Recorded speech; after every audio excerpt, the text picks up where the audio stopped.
Got everybody. Before we get started, I'd like to have a moment of silence. We lost David Slim Nanny, and for his family, keeping them in our prayers. So if we can, just have a moment of silence.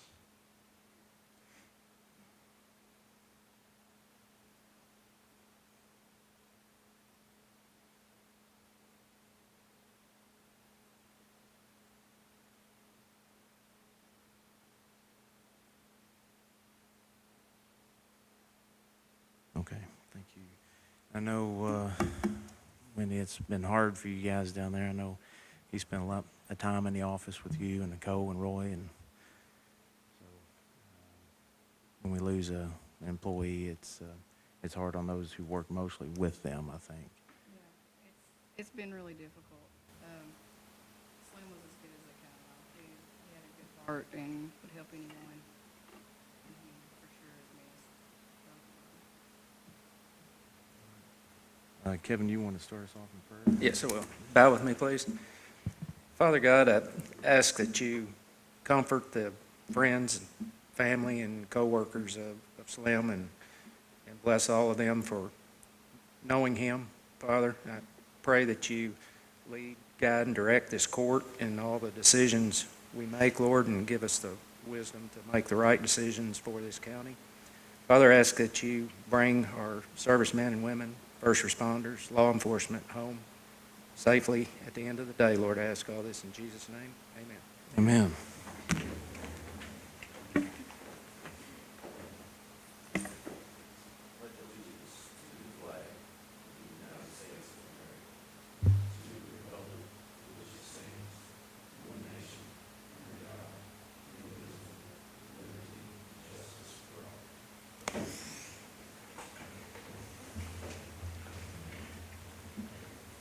All right, we'll go ahead and call Marshall County Fiscal Court to order October 1st, 2019.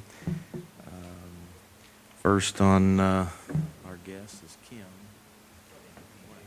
DJ's here. Kim Till and Highland. Yeah. Hi.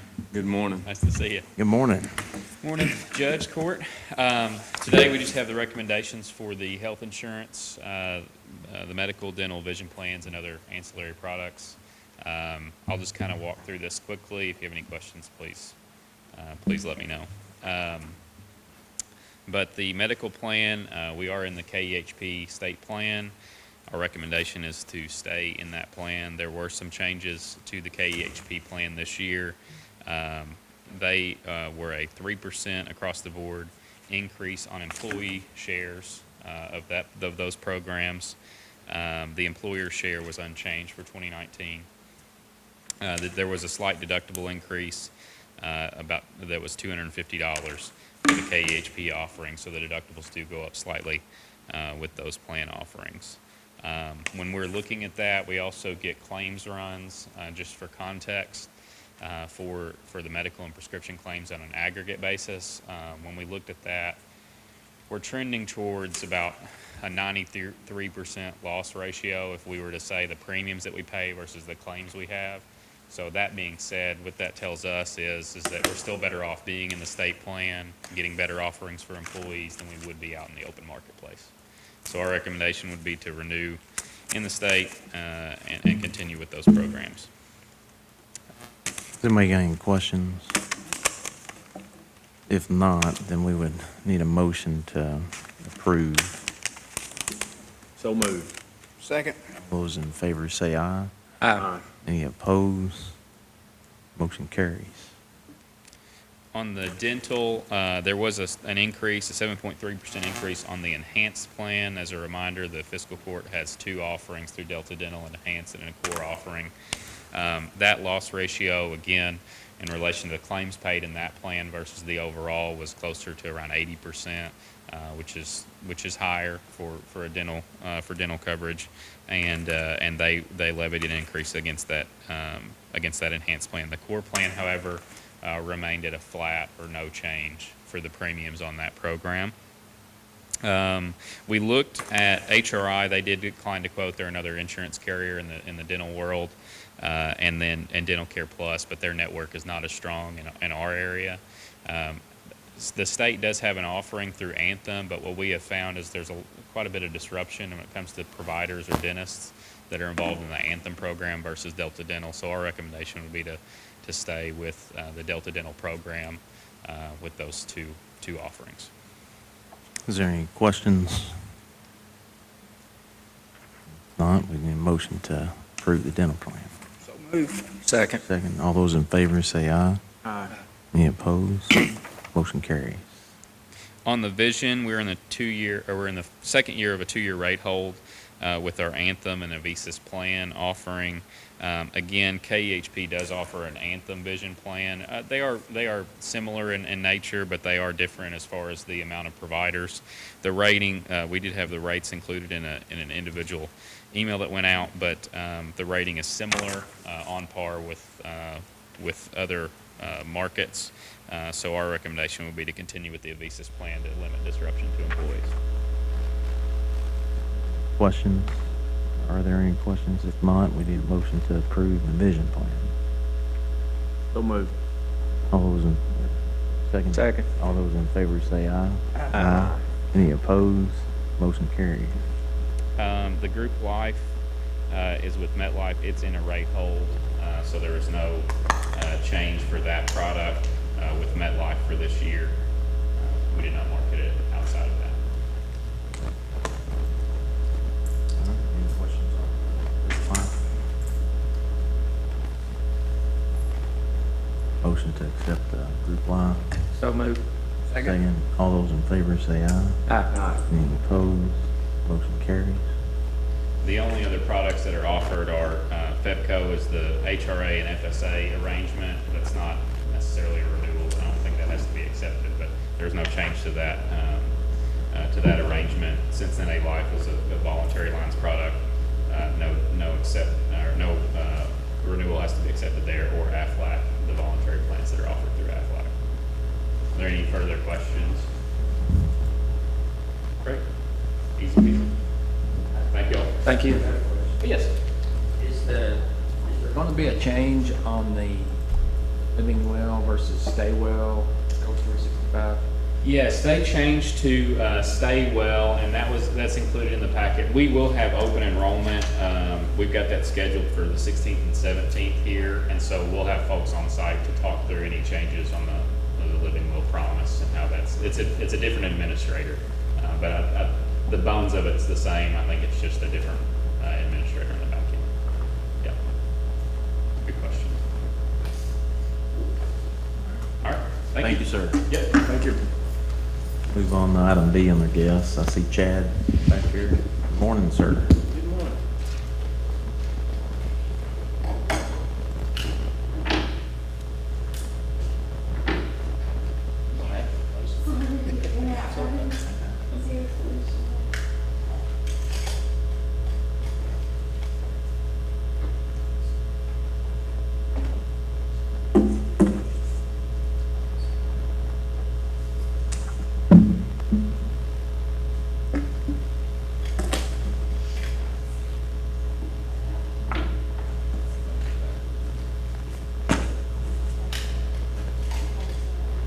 No, that's usually my problem whenever I don't get it right.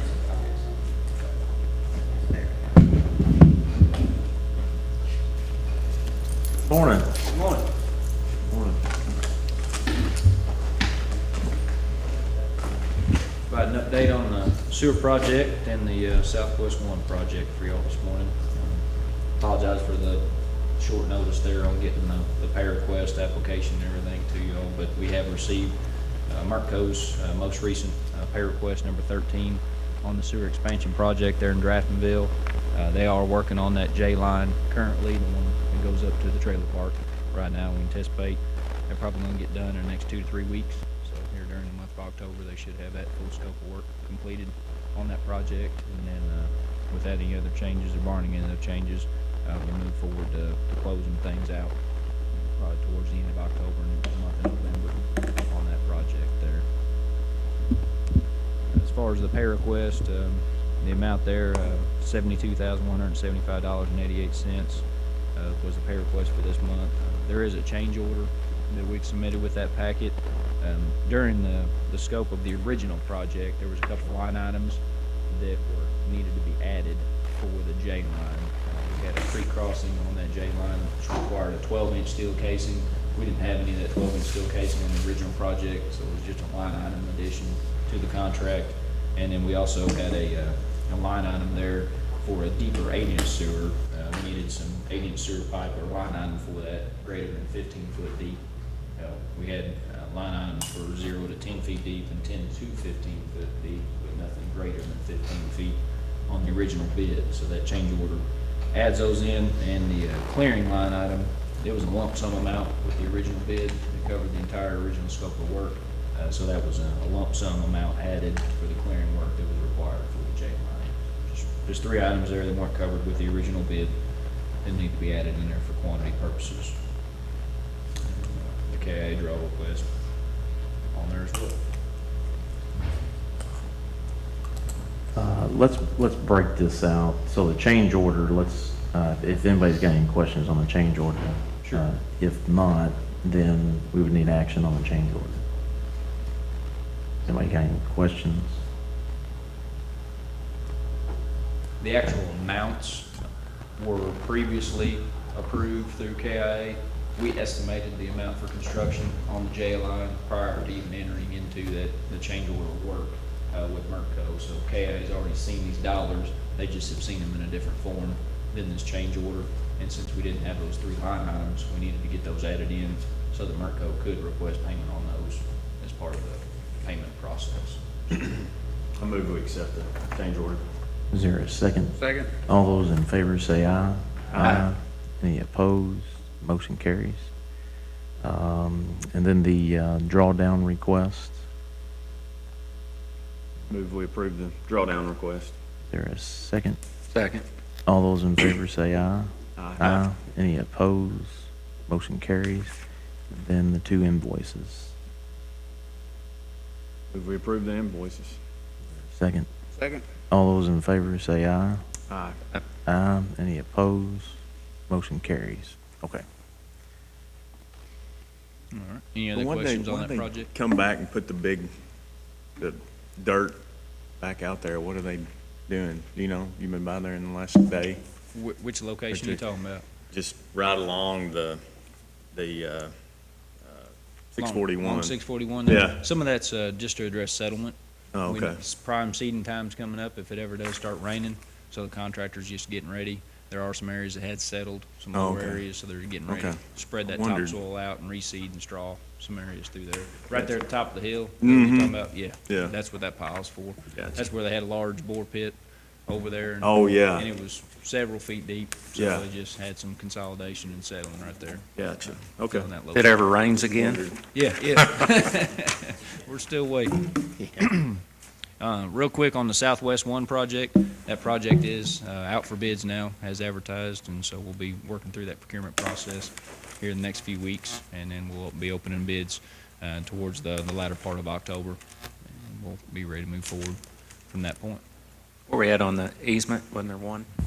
We've got the easements secured. All on of the them? project. Yet the only remaining one right now, my understanding is the Ford estate right there, and all the paperwork has been submitted through the court system. It's just a timing thing Okay. right now. So, but all the other easements have been secured, and those are just being processed by the city's attorney right now. Okay, what's the timeline as far as the procurement? Can you give an idea as far as? I didn't bring that bid date with me. Let me look at my calendar real quick. Sure. I'll tell you. That way, we kind of have an estimate. Sure.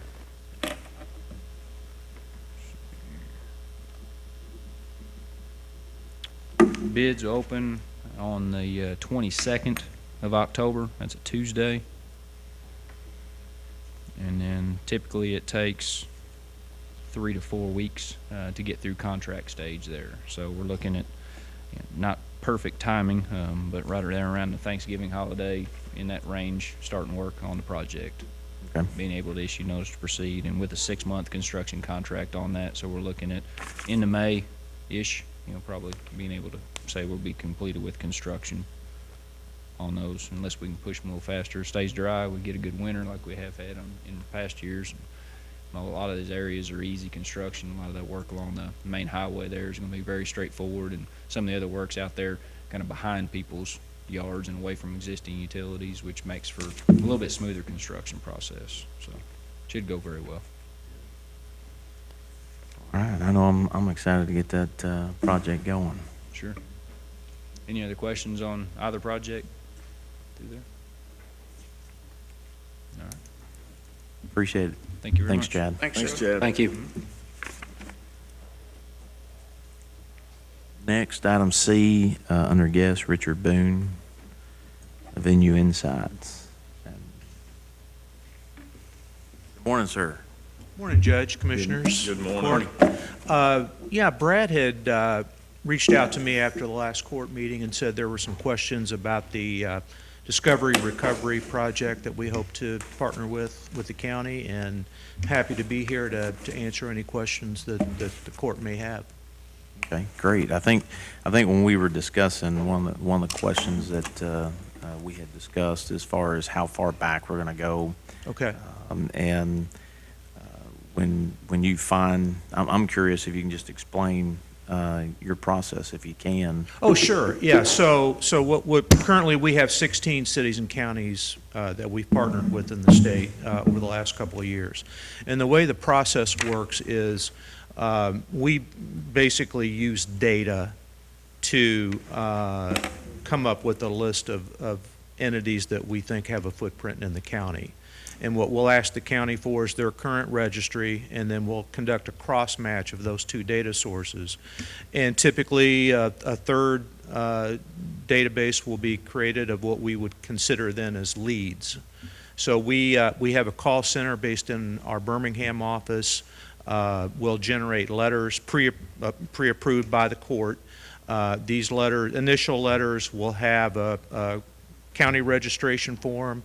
It'll have a letter from the county that says we've engaged Avenue for this purpose, and then a second letter from us that says we believe you're conducting business but are not registered. We're here to help you do that.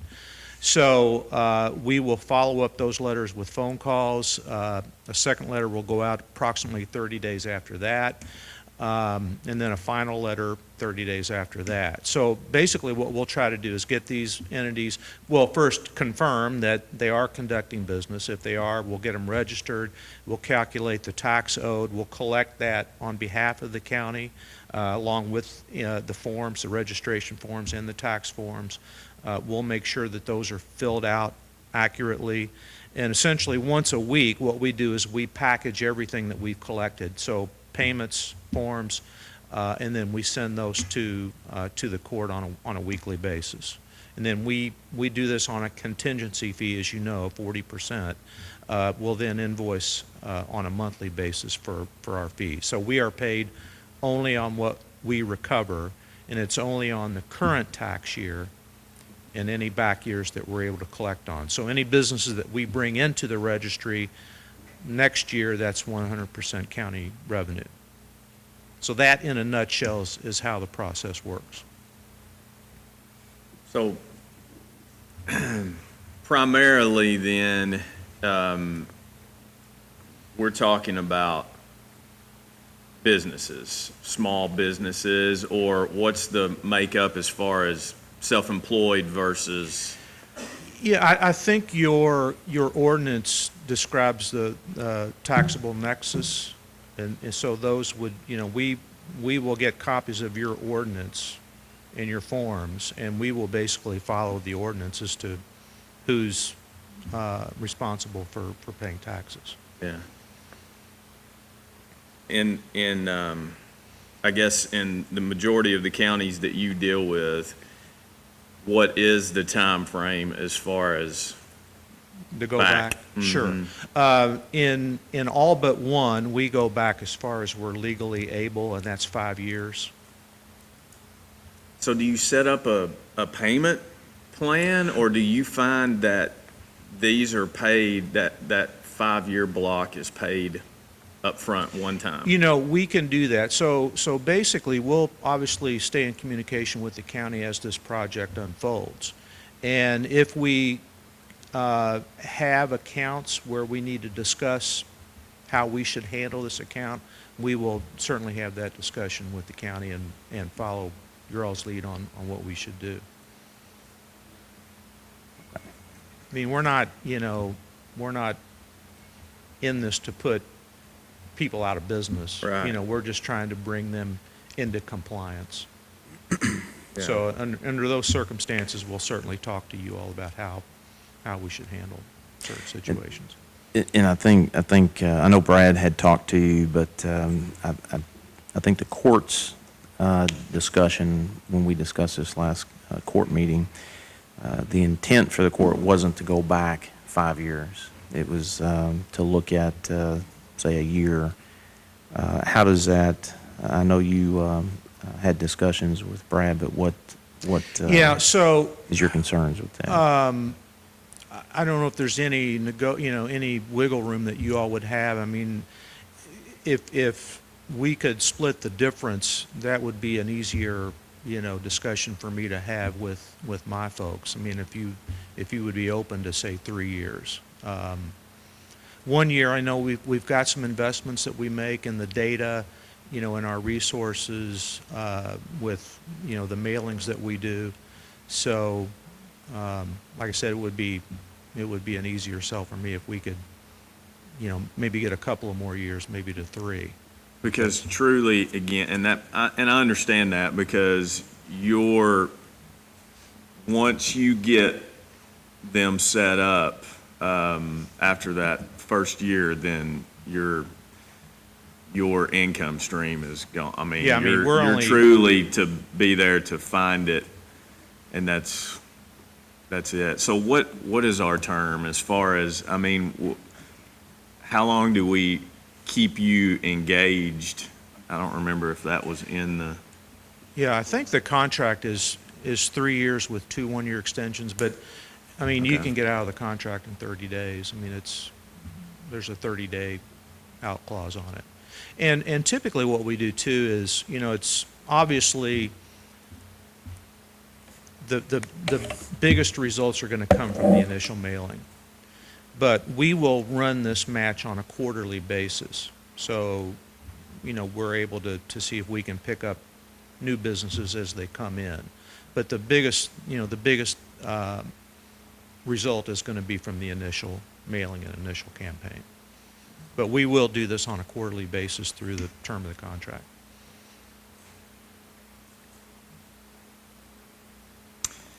And I want to make clear, too, we're not really talking about delinquencies. I mean, we can do collections on delinquent accounts, but those are businesses that are already registered with you. And we've a few of our customers who have asked us to do some delinquent work as well. But this is all businesses that you're currently not aware of and who are not registered. Yeah. I'm comfortable going back Which is only fair, because which I am, I'm a small business owner myself officially as a realtor, and I pay this tax myself. And so it's only fair that everyone Sure. should, so that we're able to keep that rate where it needs to be. But I guess my initial concern was just if that was going to be I don't want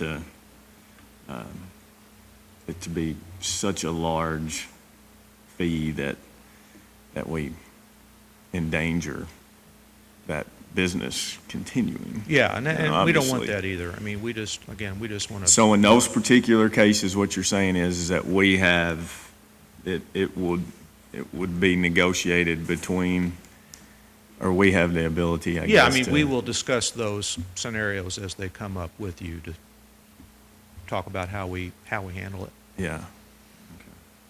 On the delinquent ones, do you collect that, or does that come directly to the county, or what's the source for the Well, funds? that's a good question.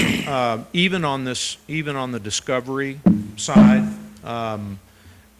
it's common that people will pay the county directly, and we ask that you just keep track of those and let us know so we can take them off the list for future mailings.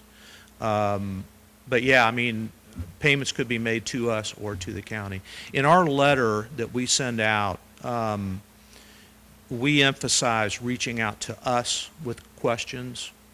You know, we have a phone number and an email address, but it's not uncommon that the county or city gets questions as well. And what we say is, you can either handle those questions yourself, or you can refer them back to us and let us handle them.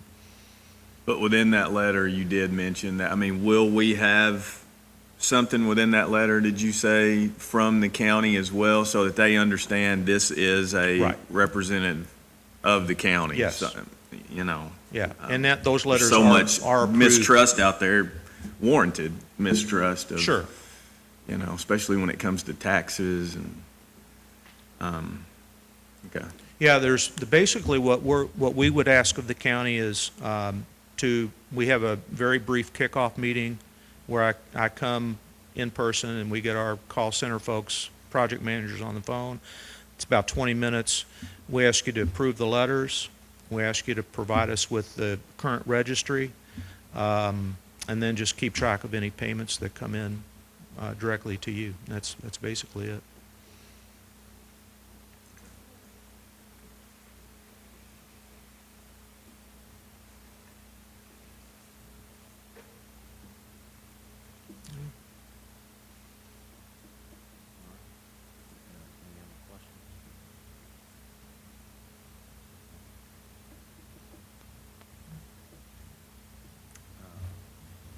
I think there was a mention of 3 years. Meeting Yeah, in the I middle. think I can get that, would be able to get that approved if that would be agreeable to the court. I'm comfortable with it.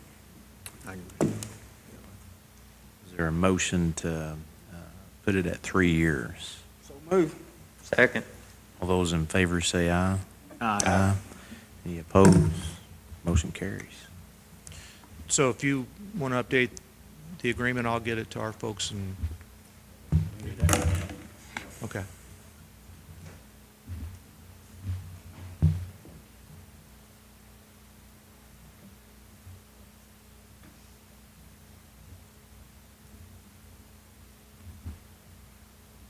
Mr. Walker.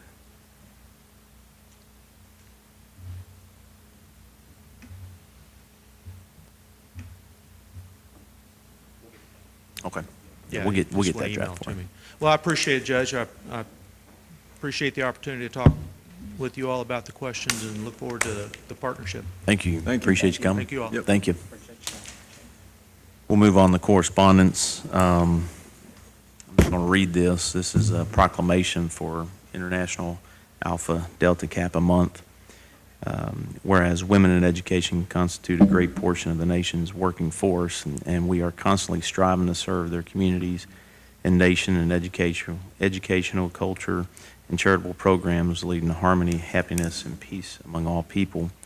And whereas major goals of Alpha Delta Kappa International honorary organizations for women educators are to give recognition to outstanding educators, to build a fraternal fellowship among educators, adding to their effectiveness in promoting excellence in education, to establish high standards of education, to promote educational and charitable projects and activities enriching the lives of individuals everywhere, and assisting these individuals in happy, constructive, and fulfilling lives.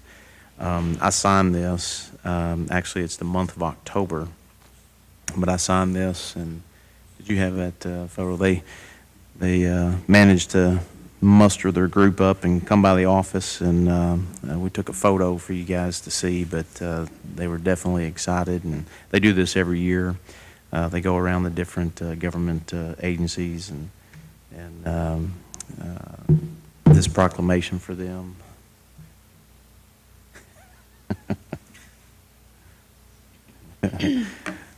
While he's looking for that, we'll just, but it's good that they have an impact in our communities.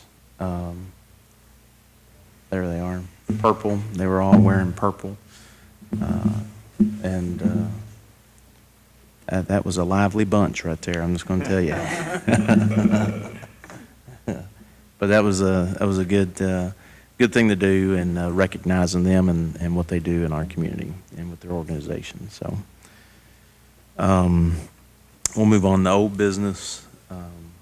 Approve the minutes of September 17th meeting. So move. Second. All those in favor say aye. Aye. Any opposed? Motion carries. Item B, ordinance 2019-11 host agreement, be second reading.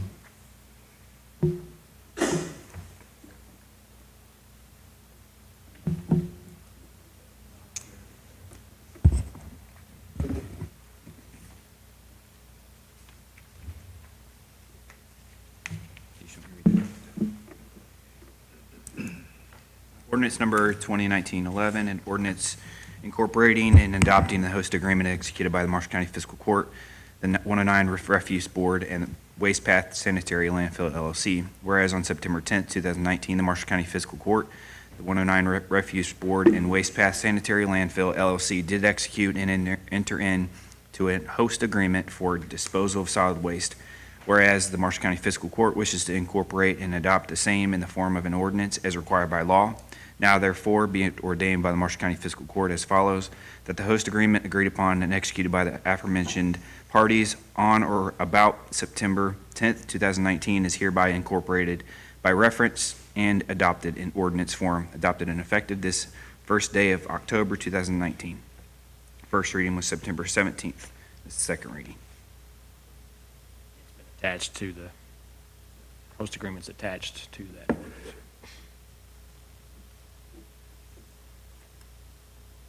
All right.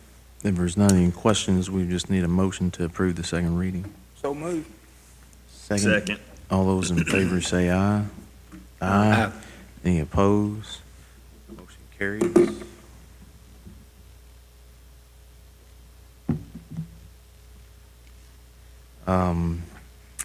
Under old business, item C and D, we had already approved an ordinance or a resolution, authorizing resolution, I think the last court meeting, or the one before that.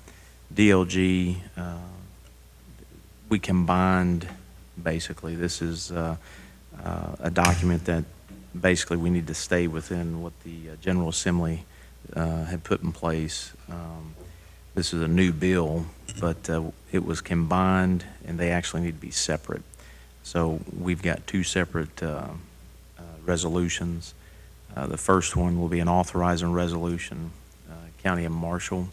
I'll just read this. Adoption of a resolution of the Marshall County Fiscal Court designating the Marshall County Industrial Development Authority to receive Tennessee Valley Authority funds under the Regional Development Agency Assistance Program. Whereas Marshall County desires to promote and carry out economic development efforts on behalf of the residents of Marshall County, and whereas it is recognized that Regional Development Agency Assistance Program funds available to the county pursuant to KRS Chapter 96 and 2018 Kentucky General Assembly House Bill 200 budget bill impose certain obligations and responsibilities upon the county and will require the designation of an industrial development authority, an IDA, established under the KRS 154-50-301 to KRS 154-50-346. Approval of a satisfactory application to be transmitted to DLG for approval.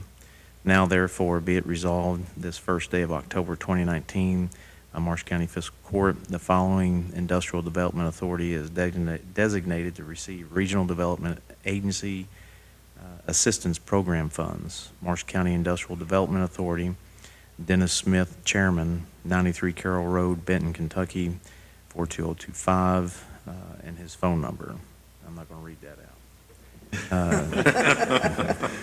Done this first day of October 2019. To explain this, that information, it had to be broke out. They're going to work on, DLG's trying to work on to where we actually have one resolution. But in the meantime, those changes, in order to accomplish that, have to be done through the General Assembly through this bill. So we're just making the administrative changes on this. So we just need to make a motion to approve this resolution. Motion to approve. There a second? Second. All those in favor say aye. Aye. Any opposed? Motion carries. And then the other authorizing resolution, I'll just read this one. Adoption of resolution of the Marshall County Fiscal Court authorizing the filing of a Regional Development Agency Assistance Program, RDAP, proposal grant application for up to $102,564.10 in RDAP funds with the Department for Local Government, DLG.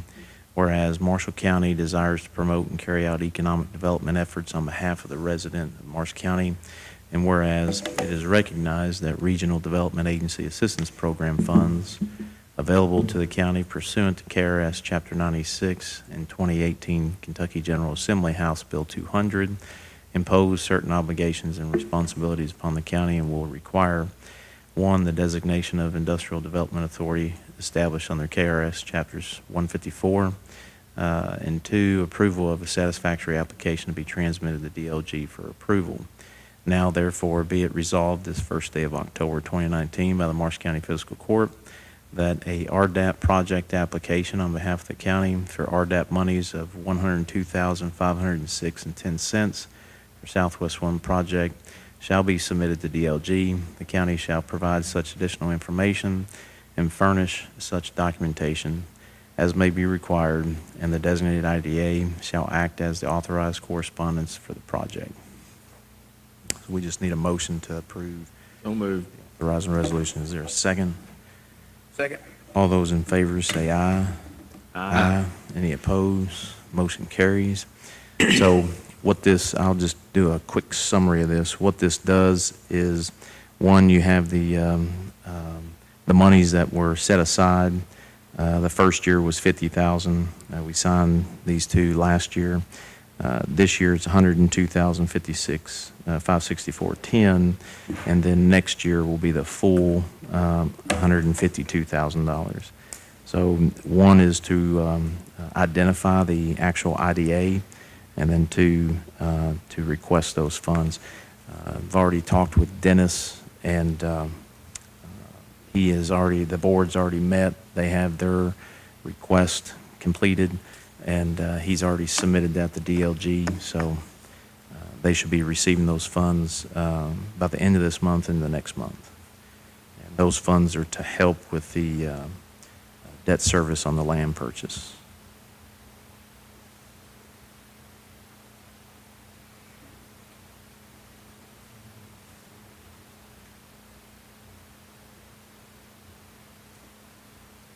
All right, we'll move on to new business. We have bid openings for the ambulance department.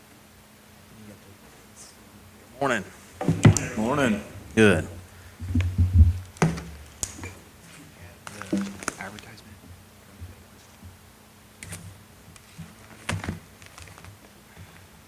We advertised it in the paper. I don't have the exact language, but you all heard that. So. Okay. Let's see here. Let's see. Okay. This is Marshall County EMS ambulance remount. Due date September 17th, 2019. Time 9:30 a.m. This is from Select Tech.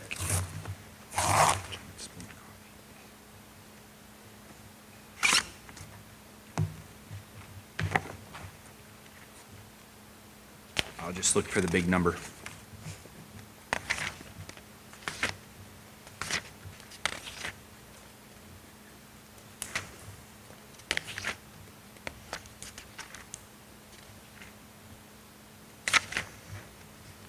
That's usually what I do whenever I'm selling something that's overpriced, just put it in the very end. Mention it and everything. Talk about everything great about it, and then you. This is why you need $2 million. paint warranty, They just said electrical something warranty, overpriced. I didn't mean warranty, overpriced. exceptions. Can we? Okay, here we go. Marshall County EMS bid form. The net price complete as specified is $109,228. So I'll break it out a little bit. Total price complete as specified, $113,228, minus trade-in allowance for takeoff chassis, $4,000. So net price is $109,228. From Select Tech. Want me to read any more of that? Well, what we'll do is we'll actually give, Yep. we'll give you the actual bids. That way you can Chance to review it. review it, yeah.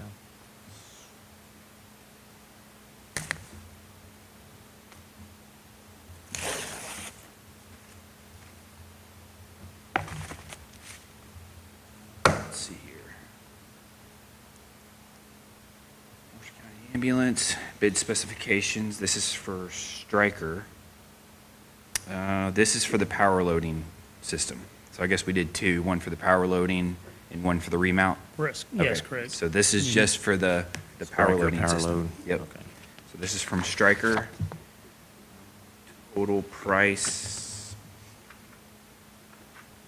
is $26,265.43. 26,265.43. That's from Stryker for the power loading system. That would be a separate action. Yes.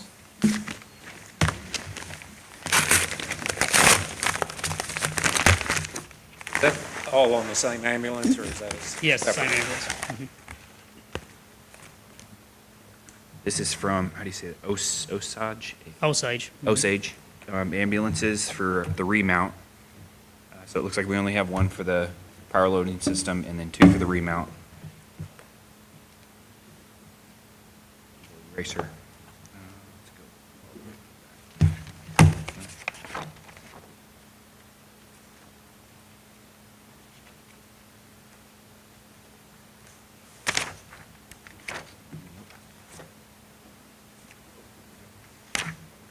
All right, so this one has a total price complete as specified, so this is the, before the trade-in allowance, $123,285. Trade-in allowance for takeoff chassis is $3,500. So the net price complete as specified, $119,785. Say the difference, and they do have a bid form that they completed from the ambulance service. I did notice there was one check that says bid is, and for Select Tech, they put an X next to as per specifications, taking no exceptions. The one from Osage has an X next to taking only those specifications, exceptions listed, attached in reference to paragraph number specified.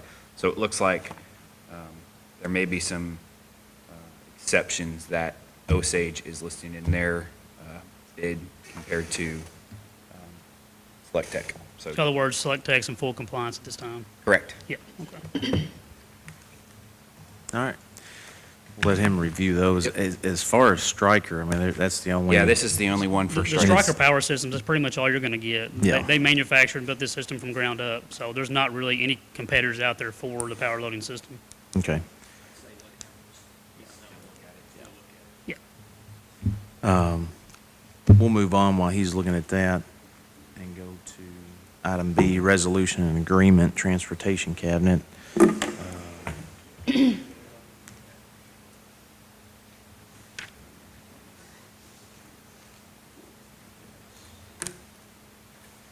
Before I read this, I just want to let y'all know, Wendy and I, again, I'm going to compliment Wendy because we put in this,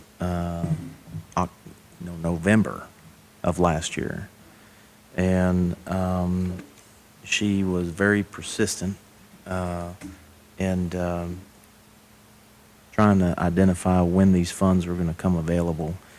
And I just want to highlight her persistence in making sure she stayed on the transportation cabinet. In my opinion, that is what a good leader does to get things done. So as we read this, you'll see we originally requested $80,000. Her convincing, persuasive ways, we got that doubled. So this is an agreement between Commonwealth Kentucky Transportation Cabinet, Department of Rural Municipal Aid, and Marshall County.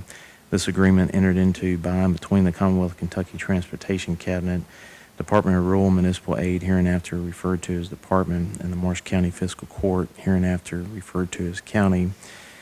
Whereas it would be the benefit of the traveling public to construct a drainage structure on various county roads, which shall hereinafter be referred to as the project.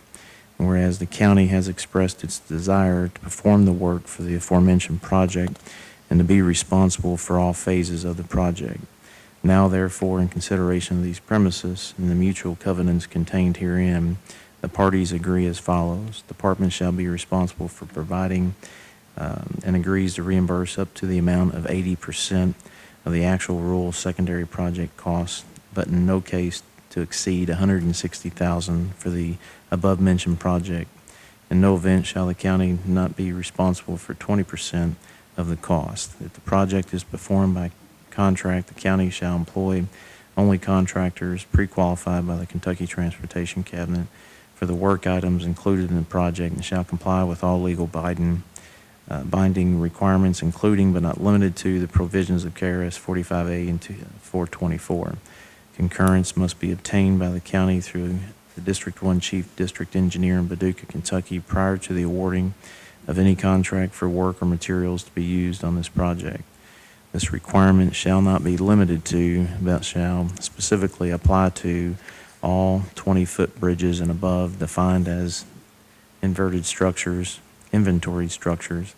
The county shall cause the project to be constructed to a level which meets applicable county road and bridges standards. Approval from Bridge Preservation Branch of Division of Maintenance must be obtained before any additional load is added to any inventoried structure. Furthermore, all materials paid for by the department used on or incorporated into the project shall meet the requirements specified in the Highway Department specifications for road and bridge construction, current edition of state specification guidelines. The county will obtain any required permits or approval of plans for work to be accomplished on state-owned right-of-way from the Cabinet's District 1 office in Paducah, Kentucky. These requirements shall not be limited to, but shall specifically apply to all 20-foot and above bridges defined as inventoried structures. To the extent permitted by law, the county shall indemnify and hold harmless the department and all of its officers, agents, and employees from all suits, actions, or claims of any character because of any injuries or damages received by any persons, or property resulting from construction of the project. The county agrees to be responsible for all costs associated with this project over and above 80% of the project cost. The county further agrees to be responsible for all of the cost over and above $160,000. The effective date of this agreement is the date of signature by the Secretary of the Transportation Cabinet. The term of eligible reimbursement under this agreement shall be 3 years from the date of its execution unless extended or amended by written agreement in accordance with the provisions of KRS 45A. Any and all funding obligated for any phase of this project shall be available to reimburse the county for eligible work activities completed and cost incurred prior to expiration. The county shall maintain for a period of 3 years after the rural secondary office within the department issues a project close date all records of material, equipment, and labor costs involved in the performance of the work for the project. These records may be subject to audit by the Transportation Cabinet. In order to obtain reimbursement from the department for the project, the county shall submit to the Office of Rural and Secondary Roads documented invoices of material, equipment, and labor used on the project, including certification that the work was accomplished on a publicly maintained facility in accordance with this agreement. The county may submit current billing reflecting the actual cost of the project during any given work period. This bill should indicate if it is for partial payment or final payment. The current billings will be paid within a reasonable time after receipt of same by the department. However, in no event is the county to submit billings for work performed for less than a 30-day period. The department reserves the right to inspect the methods used in order to perform the work necessary to successfully complete the project, and also reserves the right to cease all work commenced under the terms of this agreement at any time. The county will pass the attached resolution, and a copy of that resolution shall be attached to and made a part of this agreement.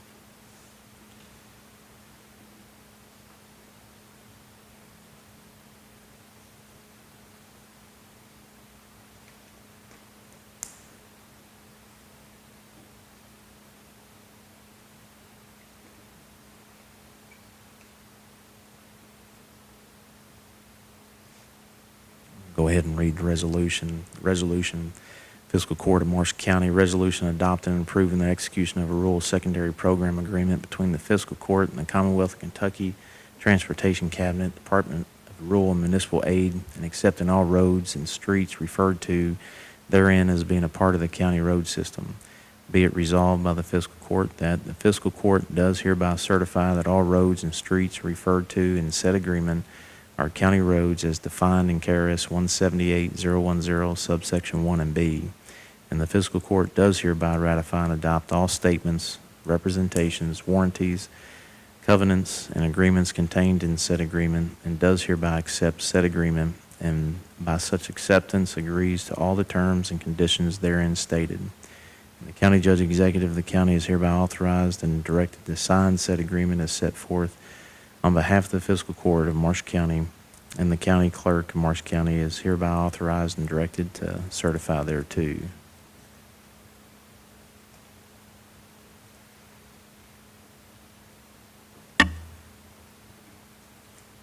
Jason, I'm just going to clarify. I don't think I have to read this document. This is MOAS, PSC exception, standard terms and conditions. Yes, you have to read it word for word. Well, let me get a drink of water then.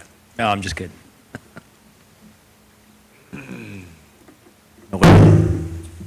Is there a, to approve the resolution, is there a motion to approve the resolution? So move. Is there a second? Second. All those in favor say aye. Aye. Any opposed? Motion carries. And again, seriously, we have, I know, last year when we were we in Louisville? When they gave the presentation to us, and we went running out the door, and we were one of the first counties. I think there was a county in October that filed, and the due diligence to get that done and submitted. It's taken close to a year, but she has been persistent, and I can't brag on Wendy enough. How many times I text you a week? Wendy? A lot. A lot. And she's always, she helps me out a lot, so I appreciate y'all out there.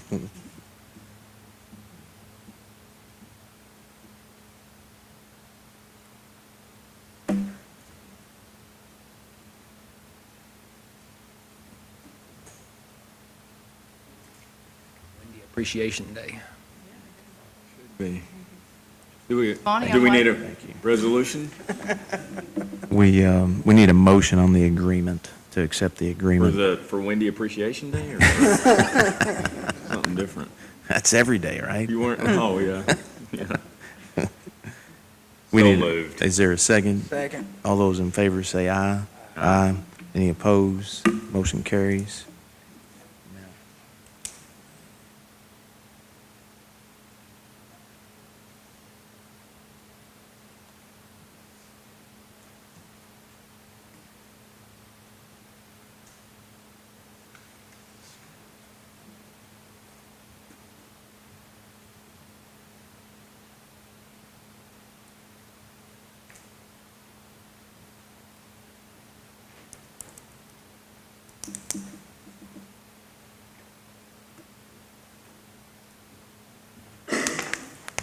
All right. He's still reviewing those. We'll go ahead. You good? Okay. Come on up. So after review, Select Tech is obviously in full compliance, and they're at a cheaper price. Osage comes in, they're actually cutting us on a few items, and they're $10,000 more expensive. So all of our previous ambulance bids have been done by Select Tech, and they're a very good company, very good quality. We've not had minimal to no issues out of them. If we've had an issue, they've addressed it pretty quickly, and we've moved on about our business with no further issue. Okay. So, and Stryker, that's pretty well expected. That comes in pretty close to the previous mounting system we had put in as well. Need those motions separate? Separate, yes, Okay. please. So I move to go with Select Tech for the remount. Second. There a second? All those in favor say aye. Aye. Aye. Any opposed? Motion carries. And I move to go with the Stryker bid for the power loading. Is there a second? Second. All those in favor say aye. Aye. Aye. Any opposed? Motion carries. Thank you very much. Thank you. Brian did request if we get copies of this. Yeah, that's fine. If you want to leave them with us, we'll Sure, yeah. copy and send Yeah, it off to definitely. them. Let's see, we'll go on to item D, or C. This is the engagement letter from the State Auditor's Office.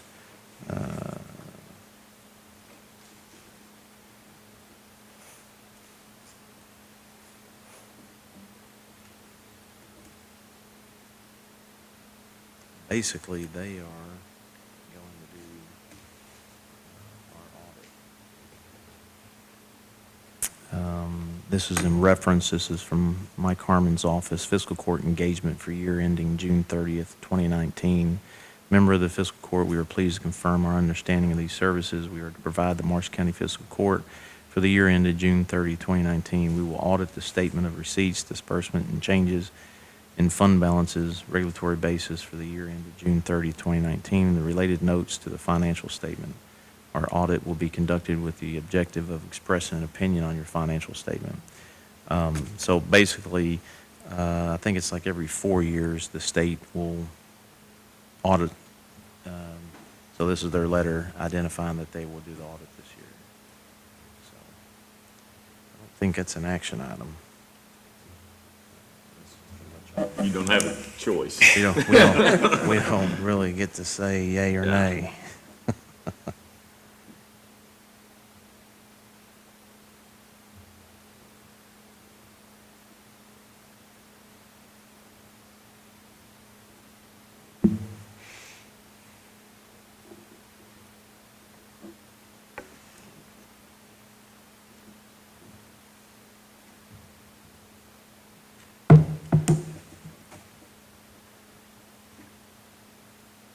Let's go in the personnel. Item D. These are August 2019 personnel changes. Brandon Little, full-time deputy sheriff, effective 8/5/19 at $18.76 per hour. Christopher Garcia, full-time dispatcher, effective 7/24/19 at $14.25 per hour. James Woolridge, full-time deputy jailer, effective 8/12/19 at $13 an hour.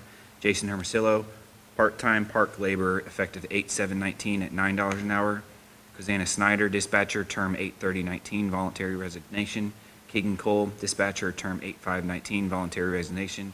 John Coleman, Sheriff's Office, wage change to $19.54 per hour, effective 8/1/19. Stephen Robinson, Sheriff's Office, wage change to $19.54 per hour, effective 8/1/19.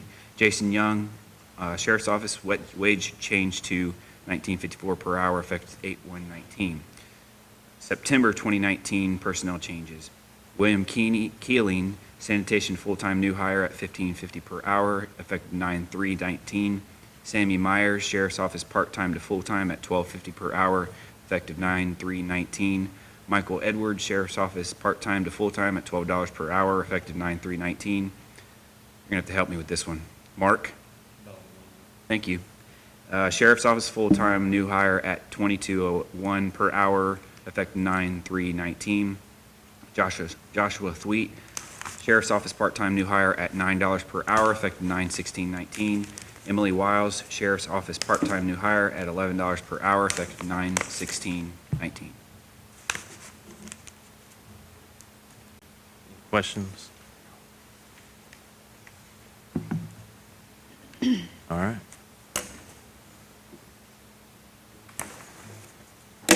We have a short recess, so I can go to the restroom. Oh.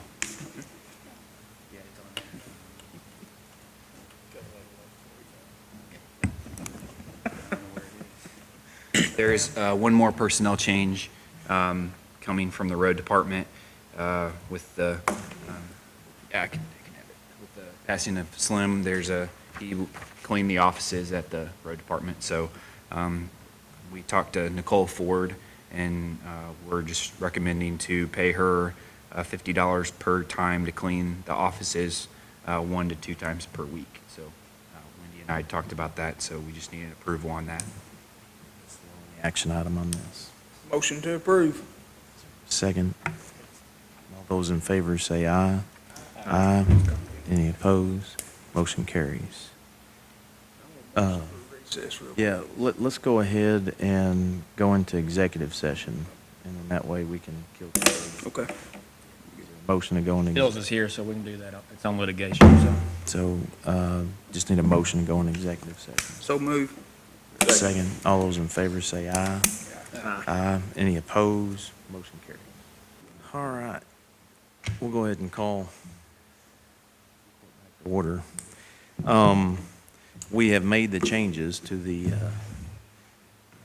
contract. Now, I don't see him sitting here, so we'll get that to him to where he can sign, so.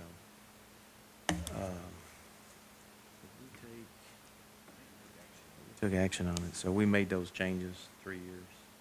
Yeah, we voted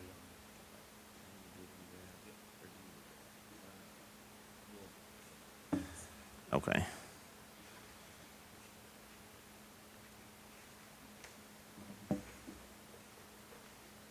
Let's see, we got a few things, because we're going to recess here in a bit, but let's go ahead and try to get as much done as we can. Sanitation District payroll. I sent you guys an email about this. This is where we hired in Mr. Estes, his replacement, William Keeling, at about $5 an hour more than what Estes made.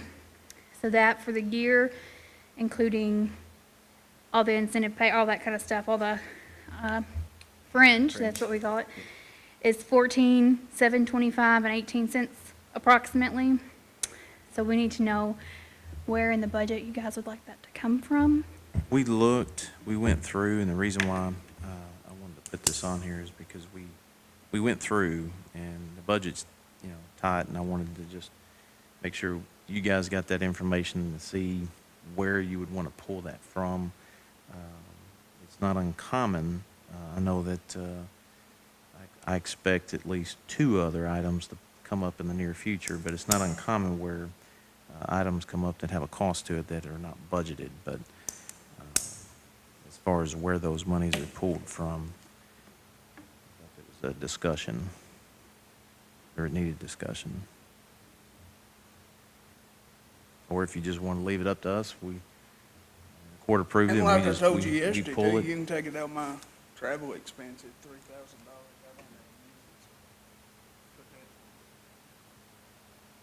Does anybody got any suggestions on that? It doesn't matter to me. So the increased, I guess, what we're bringing in as far as the revenue is concerned through the sanitation district does not go towards, cannot go towards this. Well, it can, but it's not covering the cost. Right, so all anticipated receipts are already budgeted for. Okay. The increased anticipated. We're How not you wanna look at collecting, that? we're not collecting that for the sanitation district to county employees. So whatever they're bringing in rates is not going towards these two. They're coming straight from the county funds. Can they not go toward this? I think at some point, that's the goal, but I don't think that the district is there yet. Yeah. For an example, we set aside, $150,000 to help businesses, families that are in that Chestnut Creek area. I think to date, 7? I think 5. Or 5? 5. Have actually took advantage of the, you can go anywhere from 20, 80 to 90% of your costs being covered to tie into the sewer district. So we did that. We opened it up. They're already done with that one major project. They're now on what Chad was talking about this morning with the trailer park across the creek. So, I think it was 72 homes that they had estimated in that district. We don't know if 72 are gonna tie in or not. So the district, along with Friends of Chestnut Creek, they're working to try to get those folks to tie in, but I don't know if it's the information that they have to give that's shying them away. Not sure. But we budgeted those dollars, and they're there. Yeah. If they're not used, I know that we've got appropriations where what we're going to do is, we figured if 40 residents were to tie in with the reimbursement, we just take those reimbursement dollars and put them right back in. But in this case, the district, when they increase their revenue, then they can start paying for those salaries. But right now, their revenue is not there yet. So we can, it's a matter, we can pull those monies from the budget. We just want to have this discussion, where would the court want to pull those dollars from? What about the Riverport Authority closing funds? I know that hadn't been amended in yet. What's going on with that? Are you wanting to pull the funds from those monies? Well, I'm just saying it hadn't been amended into the budget yet. I mean, we're sitting here like the budget is tight, and it is currently the way it was laid out, but we've got $937,000. Yeah, those there monies, from those that. monies haven't been budgeted in, but that's a easy amendment, but I'm asking, are you wanting to use those dollars for paying salaries? I mean, if we have to, if we don't have it from anywhere else. I mean, we looked through the budget. You can look through the budget and find $14,000. That's what I'm asking. She sent the information out. Do you have a suggestion? Yes. Okay. And that's what I'm saying. If you want us to do that, that's fine. I don't have a problem doing it. But I just wanted, this is probably the first time that we're dealing with this, so that's why I wanted to have this discussion and say, look, we've done this in the past where we go through the budget and we pull those dollars. But I want to make sure that you guys know that that's what we're doing. I do not have a problem doing that. So what is your suggestion on that? Well, we got a few options. The 150,000, we're doing appropriations with it for the $95,000 that we just brought in for PACRO. Those dollars weren't put in the budget as an expense, so we just do appropriations. We pull that 95 from that 150. There are some dollars there. There were some other areas that we had looked at within the budget, but I think in the future, when we make these decisions, we need to identify maybe where we want to pull those from. I know Justin had said he's got 3,000 in travel,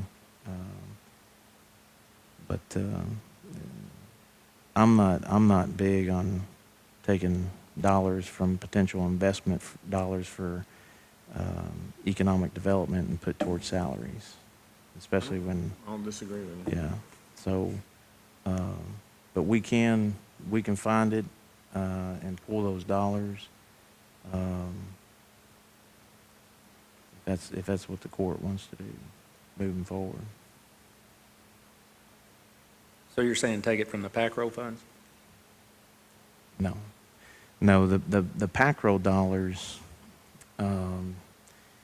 we budgeted the $95,000 as a receipt, but not an expense. So once we receive those dollars, we have to show them going out. So since they're not budgeted going out, we had to pull those dollars from somewhere where we had budgeted. And that 150 that we had budgeted, until those dollars are used, right now with the rate that it's going, it's close to 4 months, and only 5 residents have used those dollars that we budgeted. And we're reimbursed on the dollars that are paid out from the 319H funds, so we can just turn around and reuse those dollars. We estimated, 40 residents? I think they average from $1,500 to $2,000 that we're reimbursing those homeowners back when they do tie in. So we kind of estimated that's what it would leave. We'd pick up another 40, but I mean, Yeah. I actually checked, it's only 4 people that we've 4. reimbursed so far.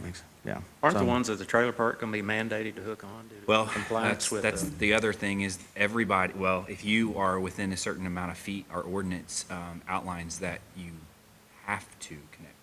But that timeline starts when the district notifies the property owners that the line is available. So what we wanted to do is try to make it, I guess. Well, the 319H funds are there. I mean, those dollars are there to where the agreement was that resident, based off of their income, let's say they meet 90% reimbursement. We budgeted those dollars, and the court agreed to do that, to where those 4 residents, when they tied in, they paid to have it done, and then they brought us the receipts. We reimbursed them, and then we sent those monies or those receipts to the state. They pay out on quarterly. So for the residents that are in that area, they've been educated. Casey has gone out, worked with Jonathan to get the flyers out, to educate those folks that now's the time if they're going to tie on, because they get 90% reimbursed. So technically it's costing them 10% of the cost to tie on. We can educate them. We can give them the information. We had town hall meetings. I mean, that's all we can do, other than going out and dragging them to the table. But once that time that Brad's talking about, once that time is over with, they will have to pay at 100%. So this is a classic example of where we have gone above and beyond to make these dollars available. And they may be taking their time, saving their monies during that time period. What we did, we felt comfortable that, 40 residents, if you took the average of what the cost was with 40 residents, and we submit that, and then we get reimbursed, and those dollars can be reused for the next set of folks that want to tie in. But 4 months? Going on 4 months. And so we're averaging 1 per month. So in budget perspective, we got $150,000 budgeted.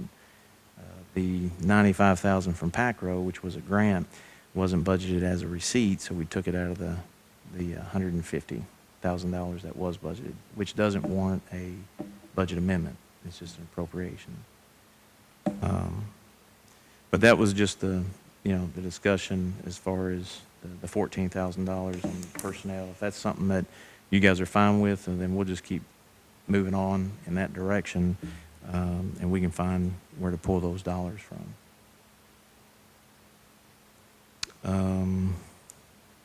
Let's see, we might be able to get.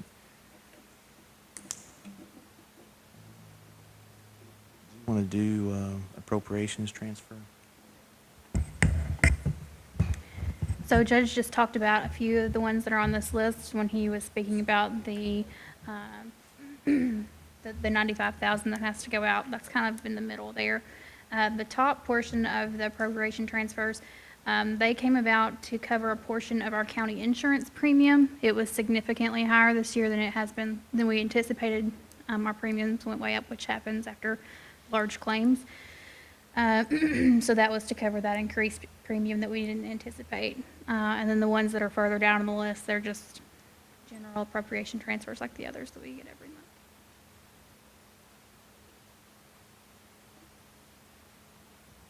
Is there a motion to approve the appropriations transfer? So move. Is there a second? Second. All those in favor say aye. Aye. Any opposed?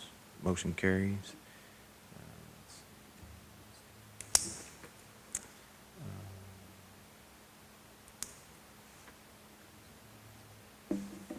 You want to do the amended ordinance 2019-03 bonds, first reading? That's just a reading.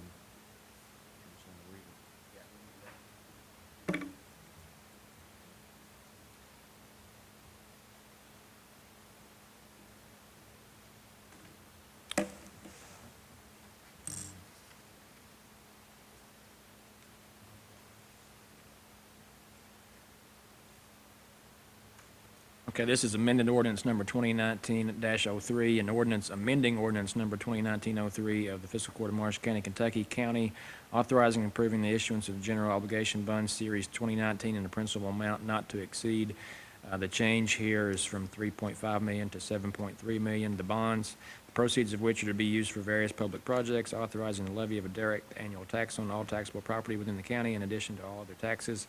in an amount sufficient to pay the principal of and interest on the bonds when and as the same become due, authorizing the establishment of certain funds to provide for the collection of revenues, if any, from the districts, and to the extent required, the proceeds of the tax, authorizing the execution of bonds and the disbursement of the proceeds thereof, authorizing the investment of funds pursuant to KRS 66480, providing for delegation by the fiscal court of authority to the judge executive of the county to determine certain matters relating to the bonds, and authorizing such other documents, agreements, and certificates necessary or required for the entering into of the bonds, including but not limited to a continuing disclosure agreement, and designating the bonds as qualified tax-exempt obligations for federal income tax purposes.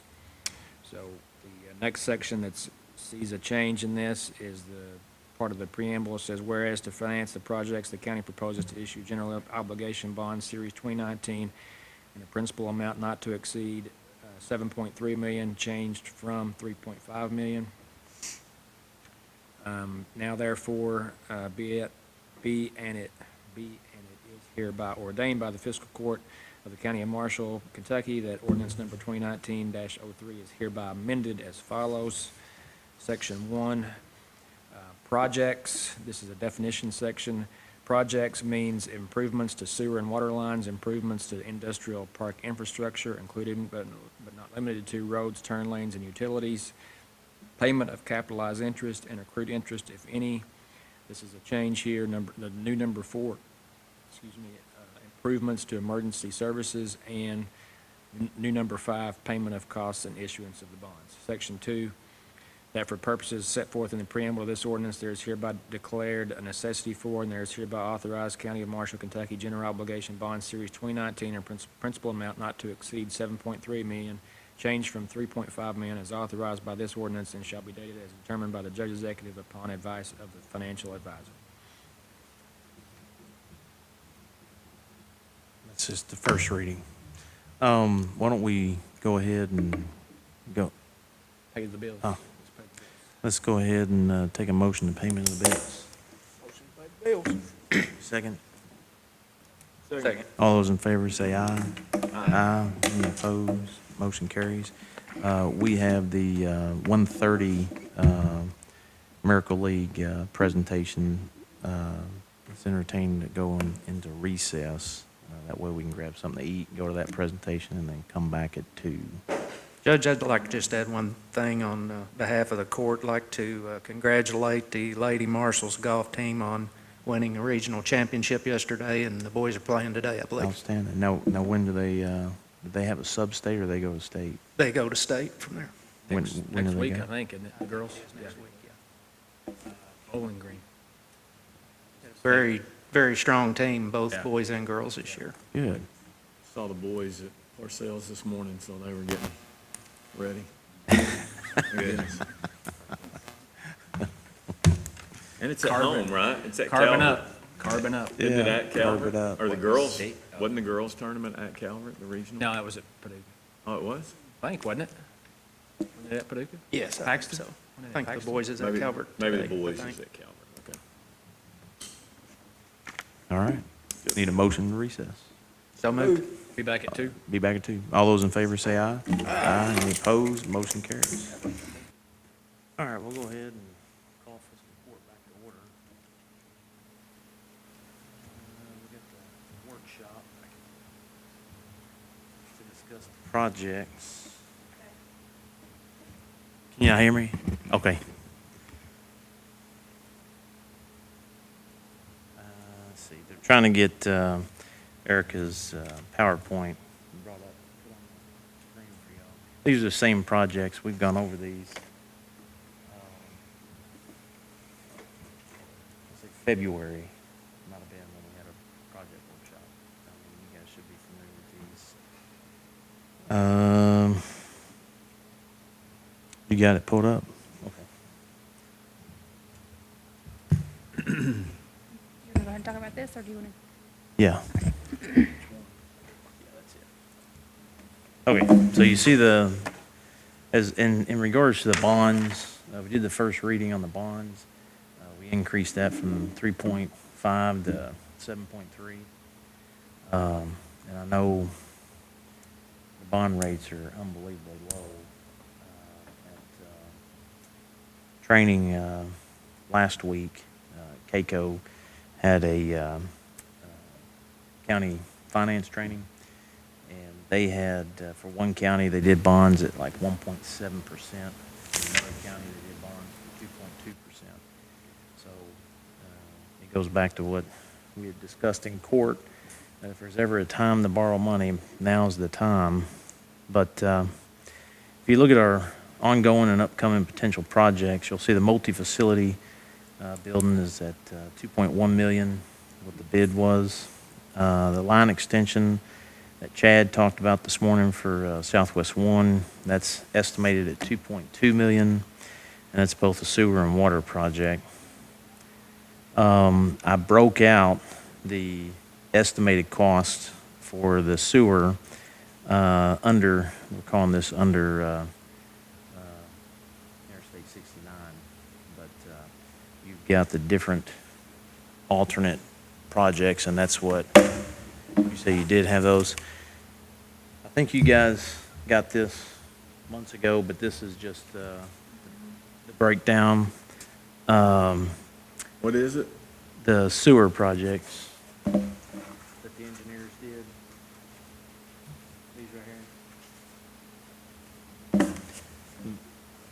So, Remember, but alternate A, the black line, if you think of Highway 68 as a ridge top, the way that the gravity flows, the park side is going to be black, and Griggstown roadside will be red. Does that make sense? And that's the way the engineers look at these sewer projects. Is it's obviously cheaper if you can get stuff to flow downhill instead of having to pump it uphill. But we just broke out all four of the actual alternate projects. So when you look at alternate A, which is the all-black line, which is the park side, that's estimated at $1.5 million. And then alternate B, all of the red line, which is, you got the line extensions coming off on Griggstown Road, that is $1.8 million. And then you got the alternate B1, which is the red line without branches. So I think, do you remember when we were talking? Because I think you guys were familiar with some of the properties over there that had tarps on top of the roofs and stuff. That's, when we're talking about the branches, does that make sense? You guys remember? I really don't remember ever seeing this. I'm not saying that I haven't, but I don't remember. This one, go back up. Yeah, this one here. This one's alternate A and B. So this area here is where I think someone had mentioned there's tarps, some of the rooftops, maybe some damage from rain or something. But this is the line extensions off of the main line. The gravity flows from 68 down. They got a lift station here to pump it back to the plant. So when you have, when you see the alternate red with the line extensions, this is the one that they're talking about. Okay, so that's Frankfurt Road, right? Yeah. Or off of Frankfurt. Yeah. So if you see just a line extension, it's minus the, or the one that's got the, what is that, A1? Without the line extensions, which I think is the next one if you scroll down. B1, I'm sorry. That's the one without the line extensions. So what the engineers did is they broke it down, each project with and without the extensions. And you'll see the alternate C, which is just coming underneath the interstate and basically going up to the multi-facility area.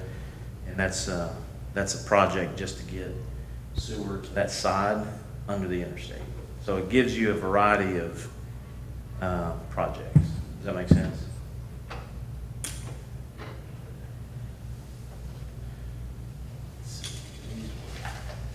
So all that right there is doing it, it's just big enough for multi-use.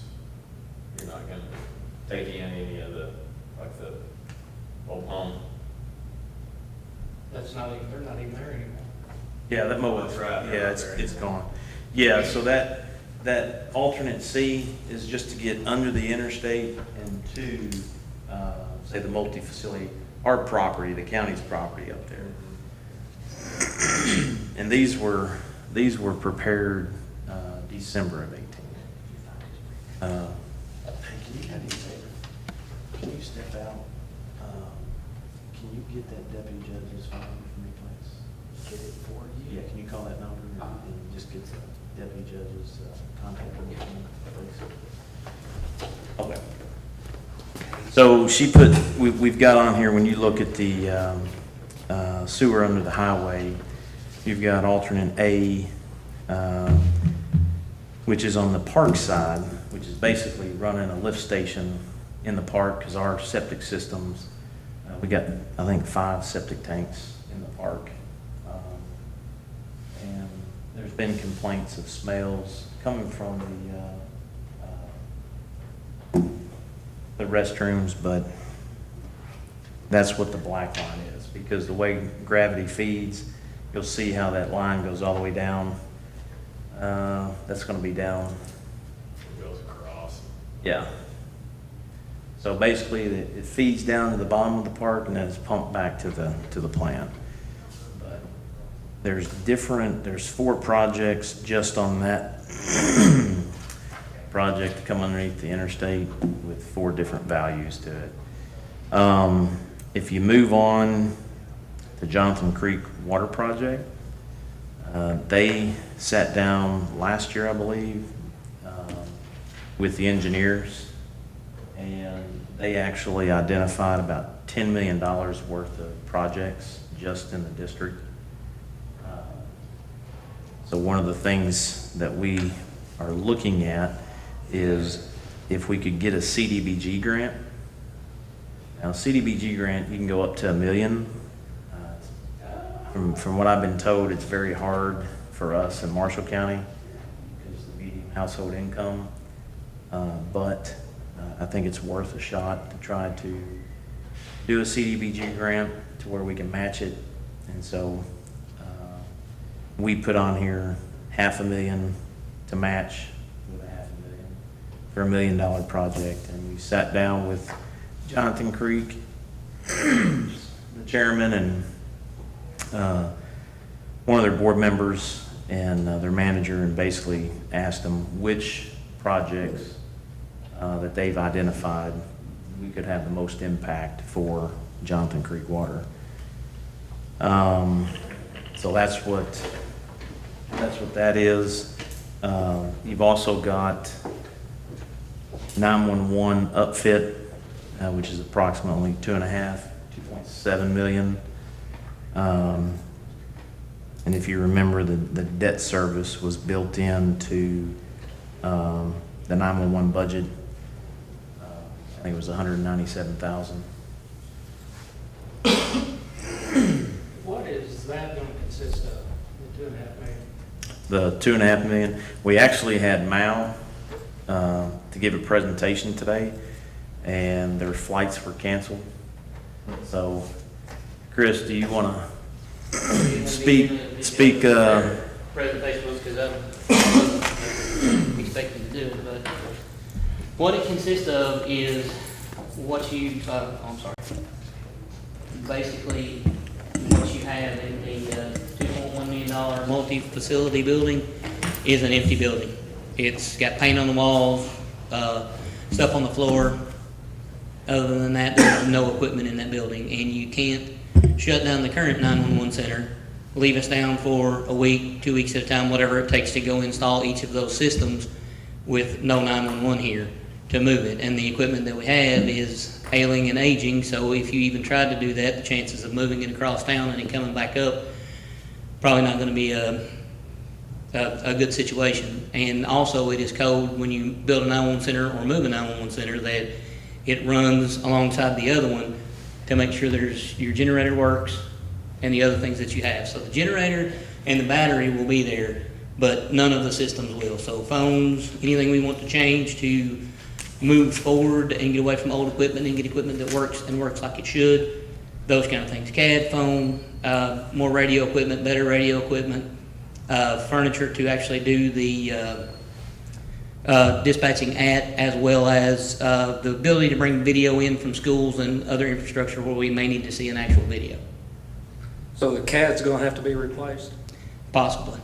I'm still in negotiations with the current CAD company that we have, but one of the issues that we identified with fire departments, we were talking about at the first Alliance meeting, I contacted Interact or Caliber, who we have now, and without getting too far in the weeds, but basically what it is it's tabular data, and all addresses in the Fair Dealing Olive area don't have their emergency services number inside those addresses.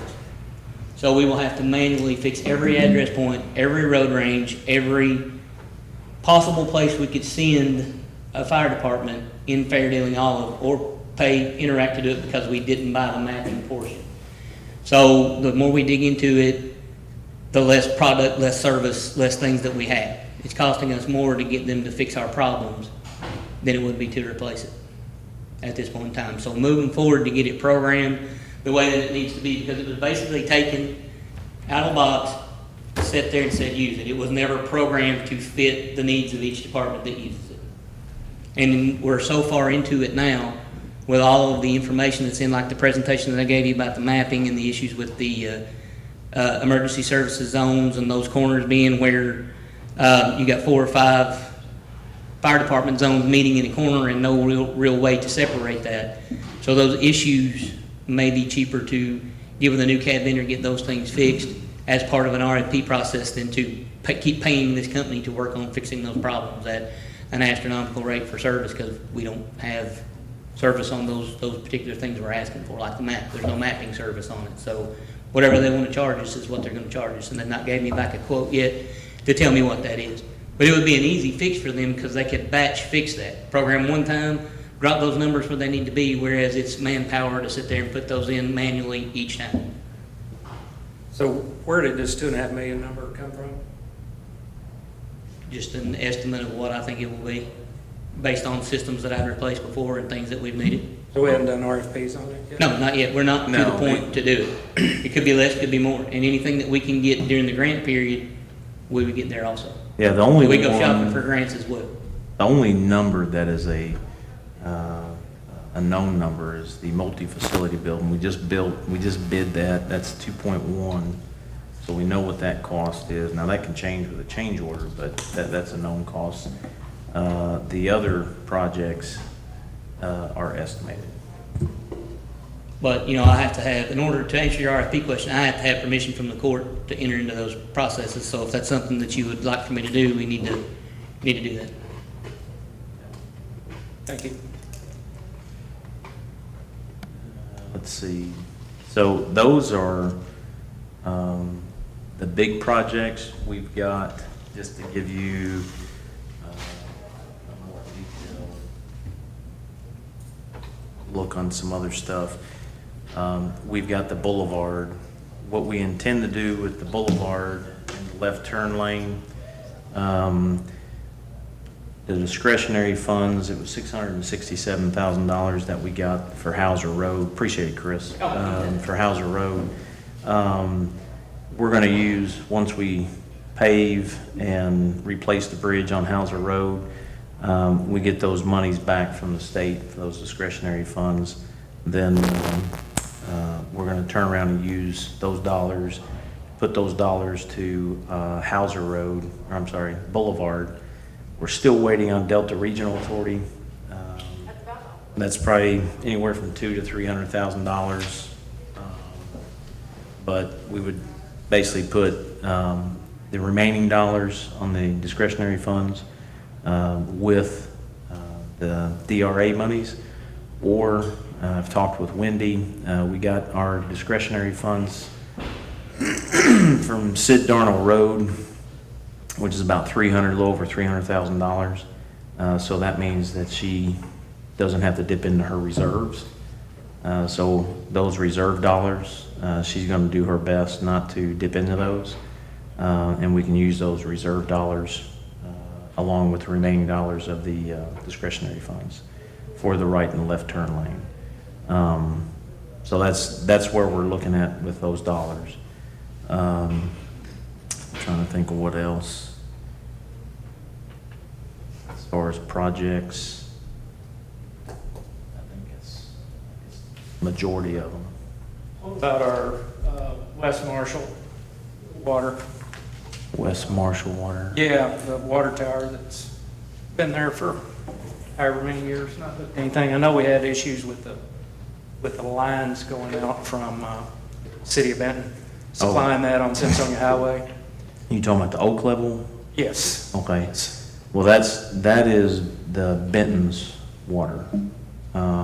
We actually had the engineers go out, that they don't have water in the tower, and they can't do line extensions. The engineers identified that they can get water to the tower, they can fill it up, but they can't do line extensions because of the line replacement that's needed on Simpsonia Highway.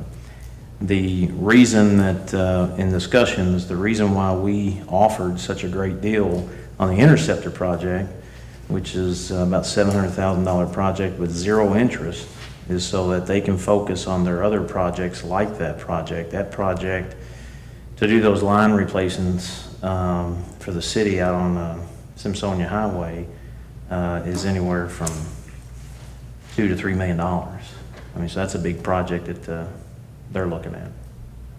So I can't answer on where they're at on that. I know that for the Oak Level Tower, the engineers went out and identified that they can get water to the tower, like they can fill it up, but they can't do line extensions until they fix the line on Simpsonia Road. But that's a project for the city. Trying to think. As far as projects, those are the main projects that we laid out.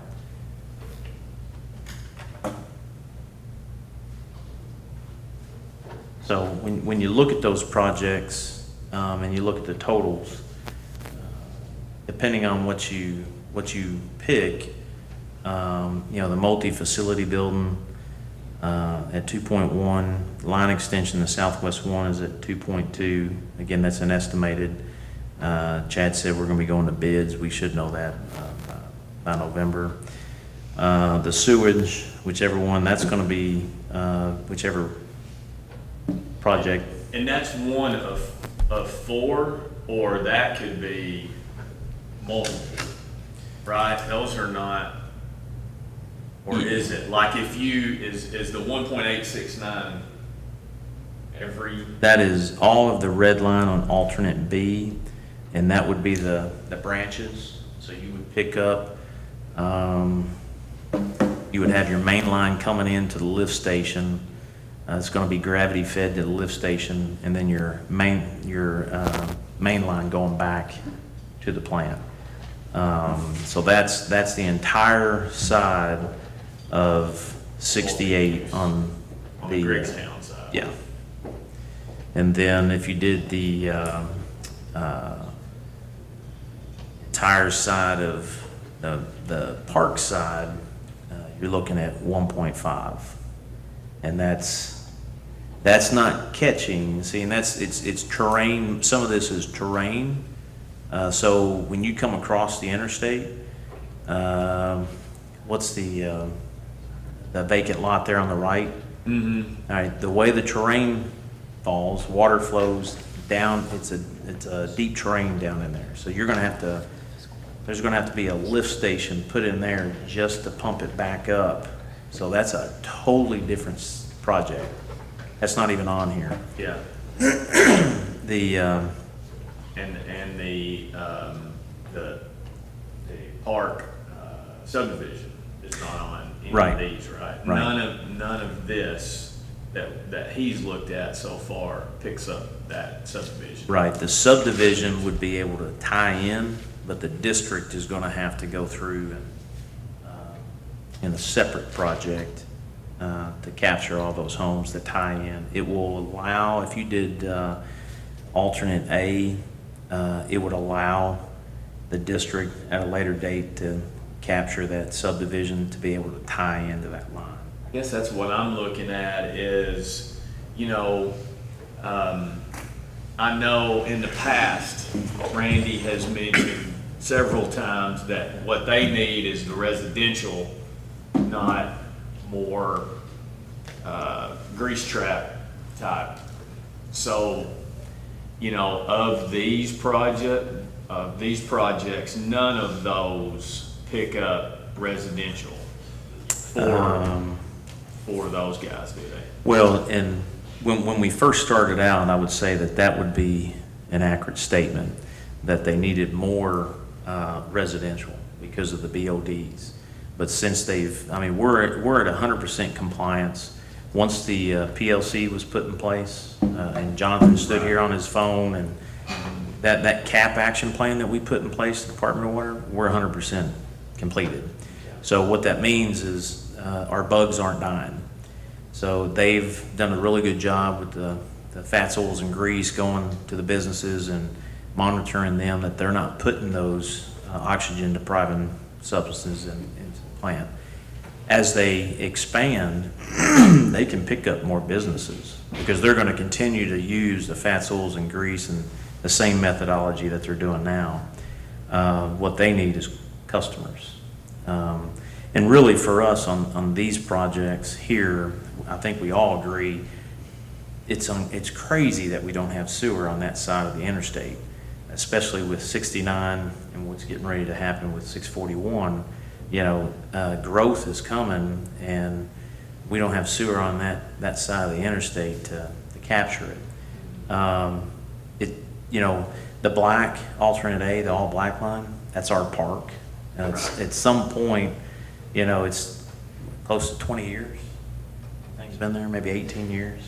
At some point, depreciation is going to catch up to us. And 5 septic systems, is it 5? 5, yeah, or 5 tanks. Tanks, yeah. So, you know, the black line is more so for, I'd say for us, because it cuts through. Eventually we could pick up the road department.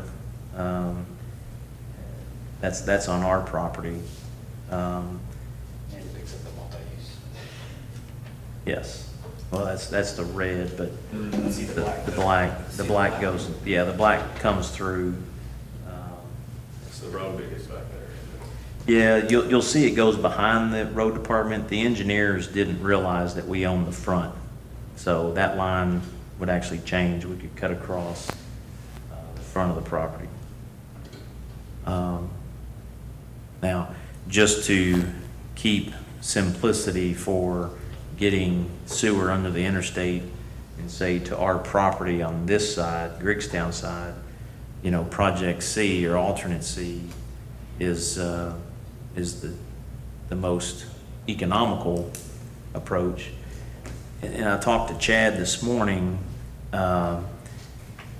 The KIA loan, there's a possibility where if we wanted to entertain it, we could look at the remaining dollars that are in that loan. There's going to be close to a little over $200,000, and casing underneath the interstate, he projected that cost at about $150,000. So the only thing is time, and DLG may say, you know, it doesn't fit the project profile, but it is a sewer project, and it is in Chestnut Creek, and we are trying to get septic tanks taken out.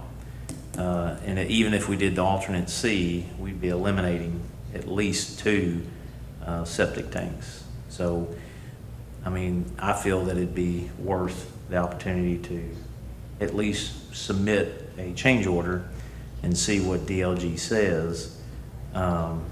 and we could fund a portion of that 735 out of that KIA loan. That's just another option to think about. Because we didn't use it, continuing on down 641 like we had talked about, because we didn't have anybody that was willing to Yeah, we didn't, yeah. come on board with Yeah. us.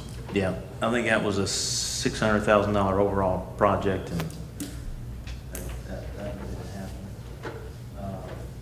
Now, some things to consider. Thank you.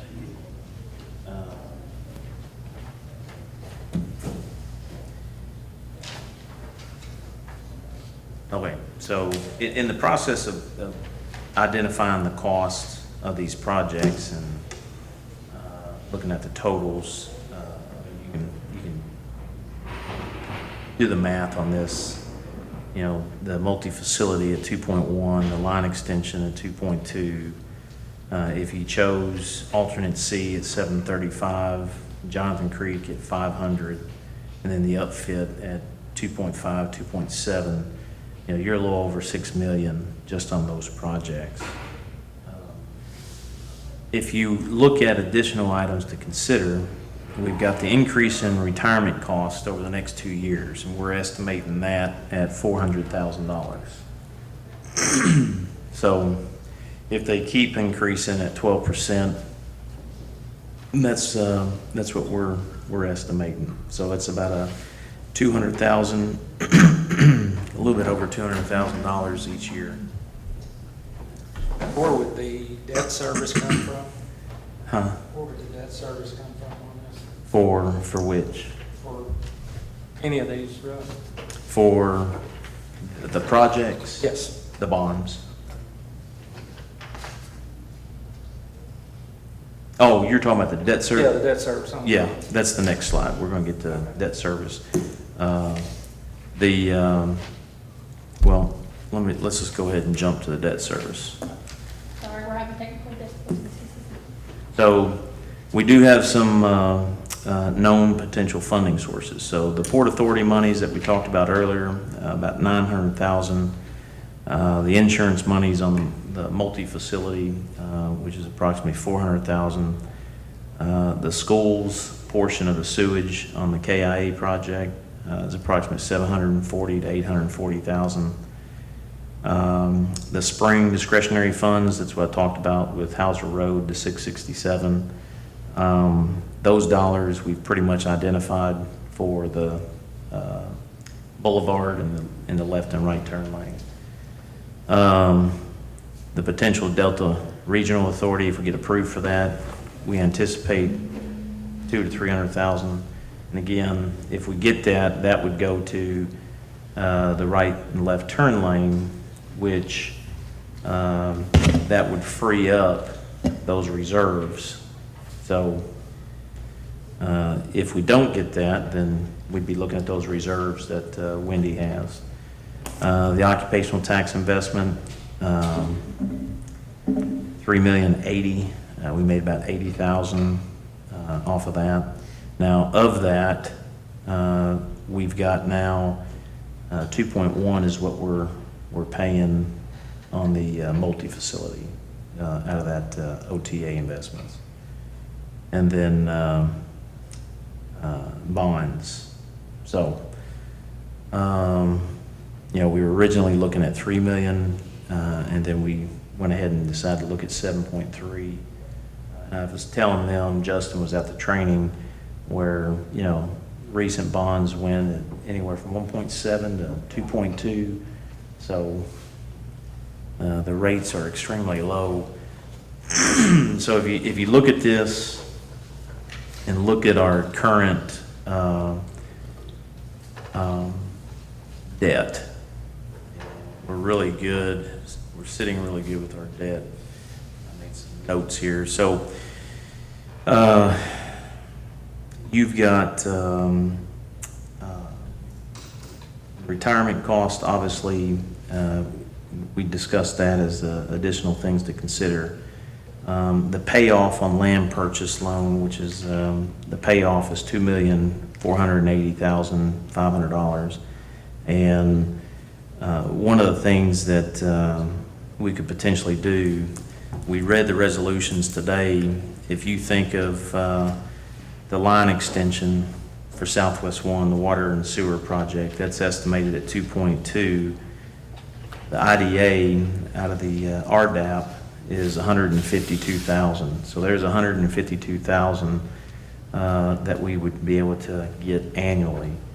I think Brian, when Brian sent the estimated debt on the bonds that he prepared for us, I think it was 461,000 annual debt on those bonds. I don't remember what rate that was at.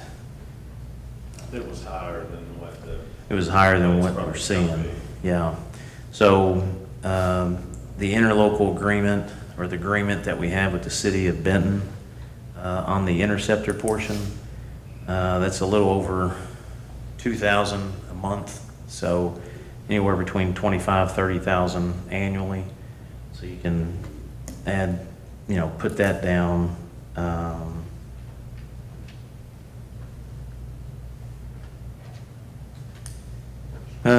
The budget that we just prepared for 911, we budgeted that with 197,000 for debt service.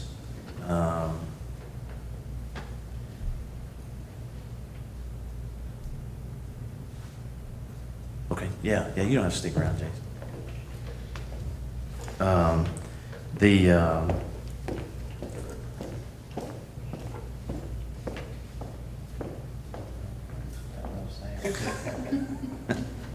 Did somebody say adjourn?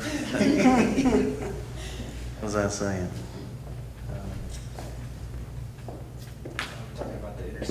We got the interceptor, so that's saying, the debt service that was built into the budget was 197,000. Obviously, we don't know, we'll just put an asterisk by that. But you can start to see how, if we were to pay off the land, the 2,480,500, then that would free up the RDAP monies, 152,000. That still ties into, because that's, even though it would be lumped in together, it's a $2.2 million project for Southwest One. It still fits the economic development impact for those dollars, and we could just move those dollars to pay that off. You take the city's annual $25,000, $30,000 for the interceptor portion. You're looking at roughly 175,000. And you can start to see where that 461 annual debt service starts to come down.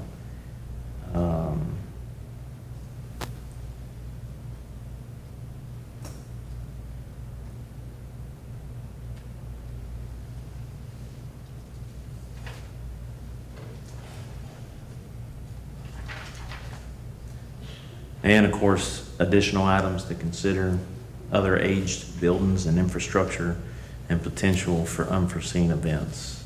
So obviously, we would have to take those things into consideration as well.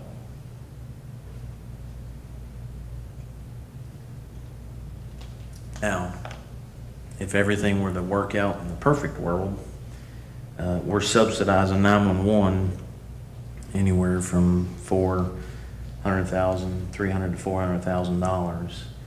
$400,000 with a funding stream that would come in, and if that budget were to be in place, then that subsidy, we would be able to use that subsidy for something.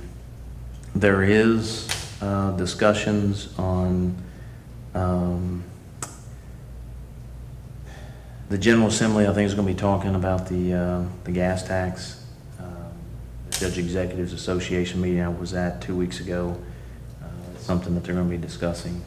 So there may be some relief there that we may be able, if they do get something done this year. And I've been told that they're going to be aggressive about it, because when you start looking at the states around us, I mean, we're at 26 cents. We've got to do something to help counties like us out. So, but that we won't know that I'm not one to put all my eggs in the basket of the General Assembly, just because it's hard enough to get four of us to agree to something than it is however many's up in Frankfurt, so. Budget Yes, year. yeah. But, obviously that would help. What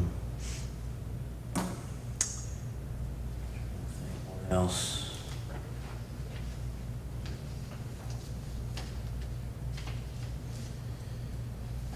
Let's see, this is ideas for appointment of the fund. So Erica did a great job of putting this together. Kind of see, we spoke about this a little bit, but multi-facility, $2.1 million of occupational tax investment. The occupational tax investment is $3,080,000.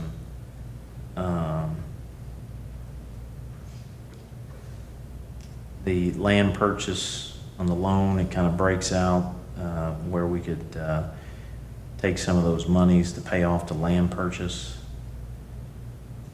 and then free up that $152,000 for the Southwest One extension.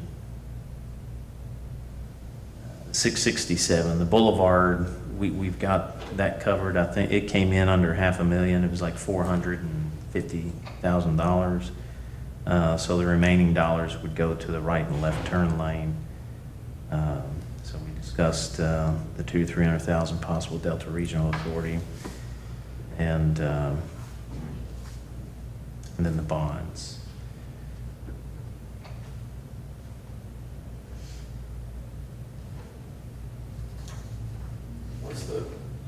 Tell me again what the $500,000 occupational tax investment is on top of the 2.1. Why are those two different? Talking about, The other half, the 500 occupational tax investment. You're just saying take 2.1 out to allocate towards the multi-facility and take 5 to go towards paying off that land purchase. whatever. Okay. And we estimated 5. So total, what you're saying is we would liquidate that $3,080,000 in it, which is in an investment account right now. Yeah, a portion of it.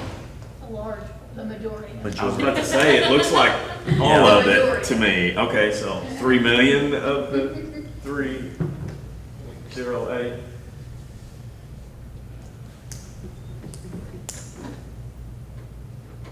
And obviously that's gonna come off of, we wouldn't borrow that, or however you wanna look at it as far as the bond is concerned. And we're getting, what kind of rate of return are we getting? 3.9. You talking about on the land loan, 3.9? No, so we're paying 3.9 on the land loan. What's our rate of return on the investments? Is it? She did, I think. We just, I think she just sent us an update on that. I mean, I assume if it started at 3 million and it's 3,080,000 now, it's 80,000 0.06. since we've started investing it, yeah. Yeah. If we've had it in there for a year. $3,081,000 Yes, a while ago. What's the debt amount going to be on the sewer expansion, Dravenville so far? On the what expansion? On the Dravenville expansion that they're finishing up? 189. That's what, currently in the budget. That's yeah. not- That's not anything that would be within this, you know? No, I was just wondering what the total amount on it is. Yeah, just kind of like what Monty's saying, you tie it into what we're discussing, those are budgeted versus non-budgeted. But what's, I guess I need to be more clear on my question, what's the total amount of debt on that, not debt service necessarily? The KIA loan? Yes. Is 189,000. No, the total, he's asking the total. Oh, 3,066,000. But Chad told us this morning that there's about 200,000 that is unused. If we wanted to go into the interstate, we could potentially use those dollars to go, the casing to get under the interstate.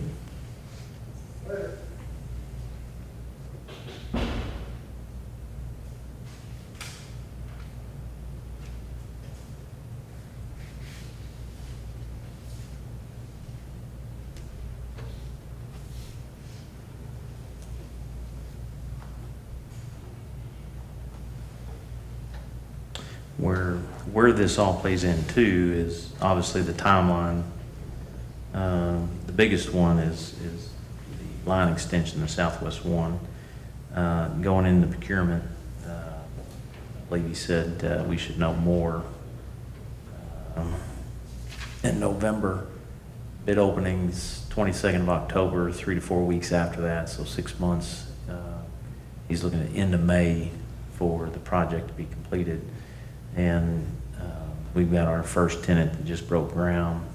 I think it's on a 6 to 9 month project. So we're doing good, but we're at that point where we need to, identify where we want to bring the monies in from, how much monies we want to borrow. So as it relates to the current year's budget, I know we had budgeted, for the 189, and we're not actually even gonna get to the point where we're probably ever gonna use any of that, or start that debt service until next year, I guess, on the KIA loan, but. Yeah, I think right now, the extension, that was calculated at December. The project will be finished by December, and I want to say June. Yeah, All DLG. I was thinking it was either right at the end or Yeah. next, That we would have next to budget year. make the I first was payment, thinking. yeah. But so we did not have, let's take a $400,000 debt service out there. We do not have a current line item for a debt service. Again, taking out that 189 because I know that's going to stay. I mean, that is going to stay, but we didn't have anything else in there that we were looking at. That I remember, did we? That we're not using, I guess, where we said, hey, we may borrow this, and so let's put $200,000 in there for that debt service. No, the only one that was going to hit this fiscal year was going to be the KIA. Yeah, that's what I was thinking. When we were first, if you go way back when Compass was at the table. Yeah. I think they had built in 52,000, or it might even been Brian, 52,000 this fiscal year, and then on that pay schedule, that schedule, it would be the following fiscal year that we'd see the majority of the debt. But, right. We actually budgeted 52,000 because we were anticipating, obviously, going into these decisions earlier, but since then, we're not. So we actually, and that ties into what we talked about this morning. We used those 52,000 that were budgeted to go towards the appropriations. But yeah, 189 is going to be this. Gotcha. So if we just say, worst case scenario, 400,000 a year, we need to find 400,000 a year. So we know we have the 150 of the TVA in lieu. So we're down to 250 at that point, and then we're picking up whatever payment that we wouldn't have that payment on the other loan. We're paying off other debt, but we don't have the debt service on that debt in our budget. Correct? Which debt? The Port Authority loan. Aren't we we'd be looking at paying that? We don't have the work loan. That's Yeah. revenue from the closure. That was funds They're doing that. brought in. Yeah. It those are from the dissolution of that. Yeah, we dissolved it. Now. No, I'm sorry. I said the Port Authority, I didn't mean the Port Authority. I meant the IDA. Now, the IDA. That particular loan. That loan is $145,000 a year. If we pay off, and they're paying that with Yeah, that that's where that TVA. 150's coming from. Never Yeah. mind. I got you. Yeah. That's where we're picking up that 150, so we get it. If you took, I take the 152, because next year, when we do what we just did today, it'll be the final amount. 152 is what's projected. And then if you just put the 30,000 that the city is giving us for the interceptor annually, you're looking at 182. So 180,000. If you look at what Brian projected on debt service on the bonds, you subtract that, 280,000 is what our annual debt service would be. You throw in, now this is new debt. That we need to Yeah. find somewhere. Yes. From somehow. Yeah. Because we wouldn't be necessarily, those projects are not gonna be immediate projects that bring in revenue. So we're obviously having to, if it was something that brought in revenue, that would be different, but, Yeah, and two, over the one thing that we can have an impact on, and obviously we have already done this, is the subsidy on 911, but we also have we're subsidizing all of our accounts. There is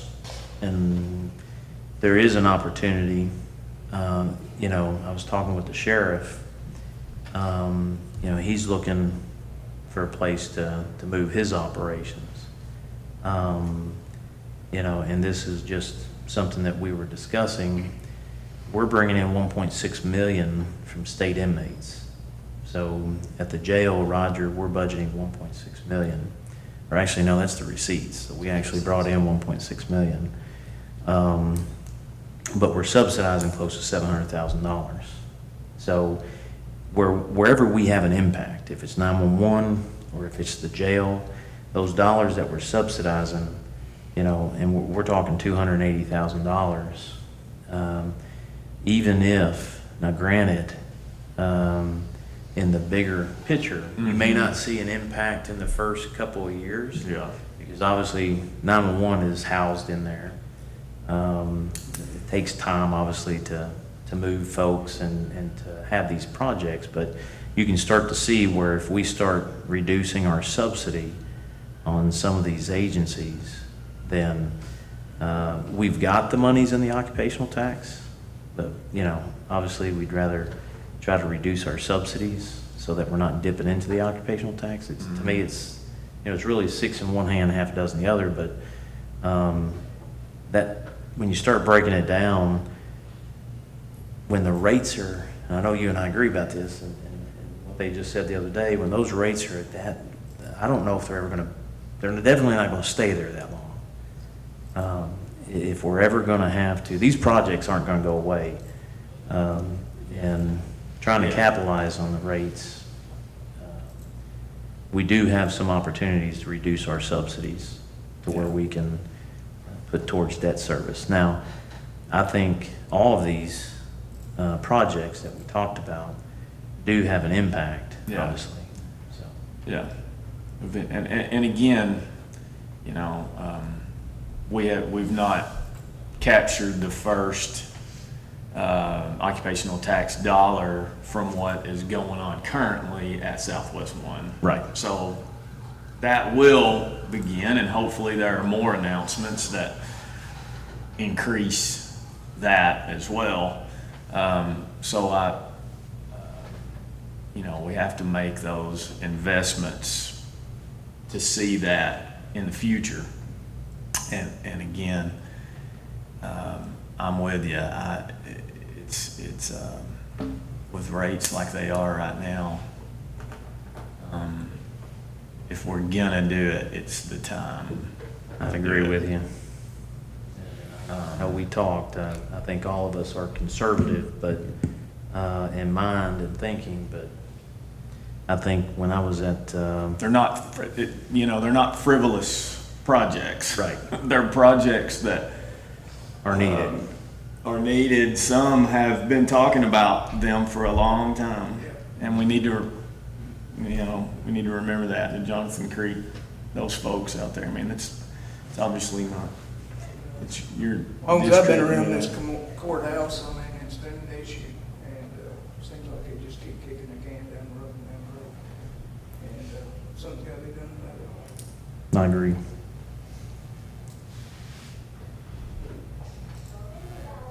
Back to what you were talking about, obviously, when you look at what was built into the 911 budget, that $197,000, I say I put an asterisk by it because it's going to be tied up for a while, and we'll just stick it over here, so to speak. But when it does clear and we actually start bringing in that revenue, we get off of that subsidy, not only are we bringing a funding stream in that can fund that $2.7 million upfit, that subsidy is also dropped off. So your debt service is even less than $280,000. But we won't see that in the forefront. And initially, now that's in what I just proposed in general thinking, that is paying off the land. That $152,000, if we take those dollars, okay, we've got we talked about the Port Authority monies, the insurance monies, the portion of the school's sewage. The Delta Regional is an unknown at this point, but discretionary funds are already committed, in my opinion, those two projects. But and then we got investment dollars. When we start looking at the total dollars there, that would be an opportunity to take that. That's an annual amount. It's going to be, it's a known annual. We just move it over and apply it to our debt service. Well, and all you have to look at there is what's the rate that we're paying versus what we would be paying. I mean, Exactly. I don't see a negative with that at all. If you're paying 3.9, is that what you said, or 3.6 or something? 3.9. Versus potentially 2.5 to maybe 2.25 or something like that. Yeah. On that amount of money, that's a substantial amount over a year's time in interest that you would pay, so. That's a no-brainer in my. Yeah, and the, let's see, the 15th is the debt hearing, so I'll be going to Frankfurt. We'll be going, let's see, no, that was KOHS. Unless you want to go to Frankfurt. I'll be going on the 15th for the debt hearing, and regarding the amendment that we just did, or the changes we made on the bonds, but second reading.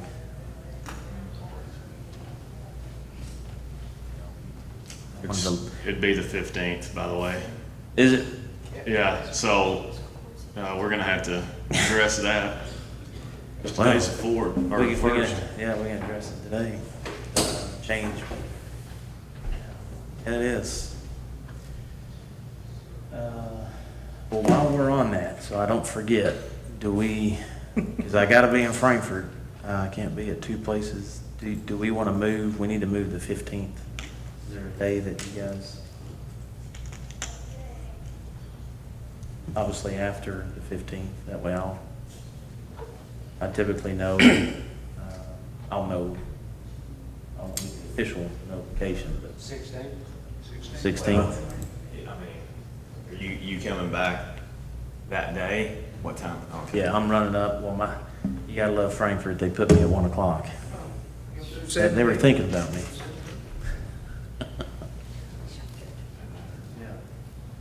Well, I guess that's the way to look at it. I don't have to get up at There you go. cold dark 30. It don't matter to me. We want to do Wednesday.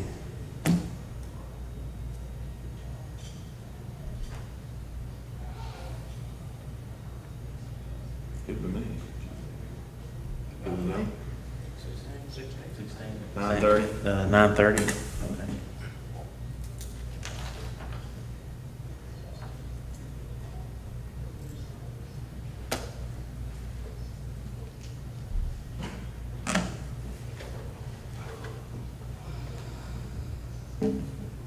Can you email this Yeah. to us or put it out on? Yeah, she our- emailed it.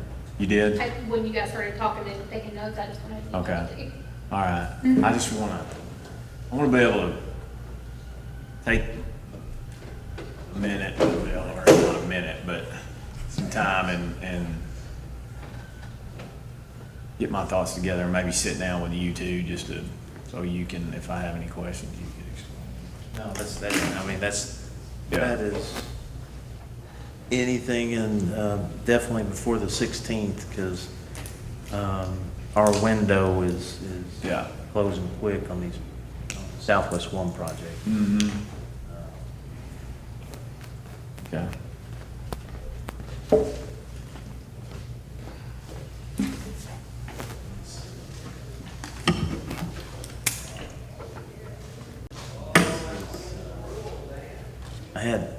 This was, RSA put this together for us back several months ago. Back when we were projecting of 6 million. 20-year bond, and he kind of estimated at 2.74%. You're looking at the debt service just under 400,000. 25-year less, obviously 30-year.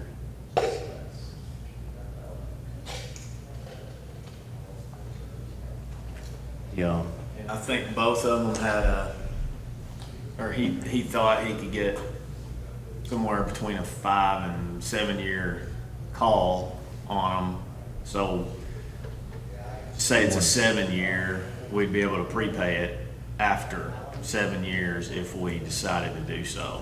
Yeah. But until then, we're locked in. Yeah. But it's just not gonna, it's like he said, there's no way to think that it is going down. If it is, I mean, there's very little place to go down. There's a lot more chance that it could go up than it is to go down. Yeah. It's just insane. I feel sorry for the people that are actually investing in it and only getting 2% or something. That's the bad part about us being able to, or when you're borrowing money at such a low rate is on the other end. Yeah. Somebody's not making that much. 6 and 10% return on. Well, if we do, then we're gonna be borrowing at 14, so. Yeah, that's, Yeah. yeah, I mean, this was just to lay this out, all the projects. You're sending us all that, correct? Yeah. Thank you. Yeah. Great. And if you got any questions, call. We definitely have some opportunities. And, you know, the sheriff and I, we were talking, and I don't want to get too much in the weeds on that because there's nothing that, it was just he and I talking, but there potentially could be some opportunities to where, you know, they move out, 911 and the sheriff's department moves out of that area. Roger then can have that space for Class Bs, obviously some modifications. So that's definitely something to think about a couple years down the road.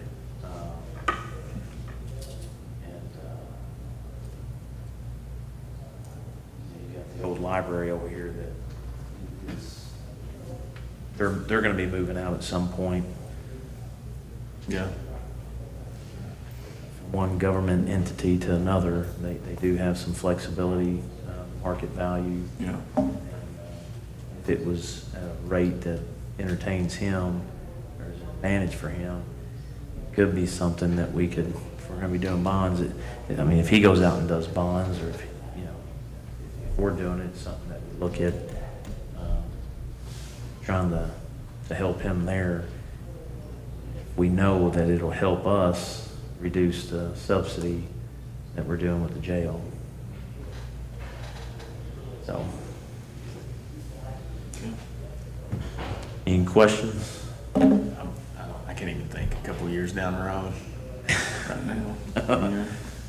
All right. I'm afraid my hair is gonna look like yours. It in a is, couple of it's, I try to keep it years. shaved, so it's. We just hope it doesn't come out, you know, that's my Yeah, goal. I mean, let's go. Yeah, I'll hang on to it. Yeah. Just changing the subject for a minute, but I had mentioned earlier about our girls' golf team. I asked to receive a notification on how the boys did. Marshall County had a clean sweep. Boys won the regionals also with a team score of 289, which anybody knows anything about golf, anything under 300 is awesome. So very proud Wow. of both of our golf teams. And Wow. yep. And so did they have the same, state? Yes, sir. Same Qualified for timeline and everything? state, yes. Because now it only one team makes it. It's been two teams, but now it's just one, so both of them, I mean, one from each, so. People That's win pretty good. Individual? I'm not sure. No. That's really good. Yeah. And I brought the flyer up. I just wanted to make this announcement. The Kentucky Lake Friends of NRA is going to have their October 25th, 2019 event. It's going to be in Calvert City, so we're going to post this up so folks can know if they want to go to that event. And it'll be at 6 p.m. at the Calvert City Civic Center. That's where I got my trip last year, remember that? Oh, yeah, yeah. Did you guys go on that? Yeah. Did? All right. It was fun. Well, nothing else. Entertain a Move we motion to adjourn. adjourn. Second. All those in favor say aye. Aye. Any opposed? Motion carries.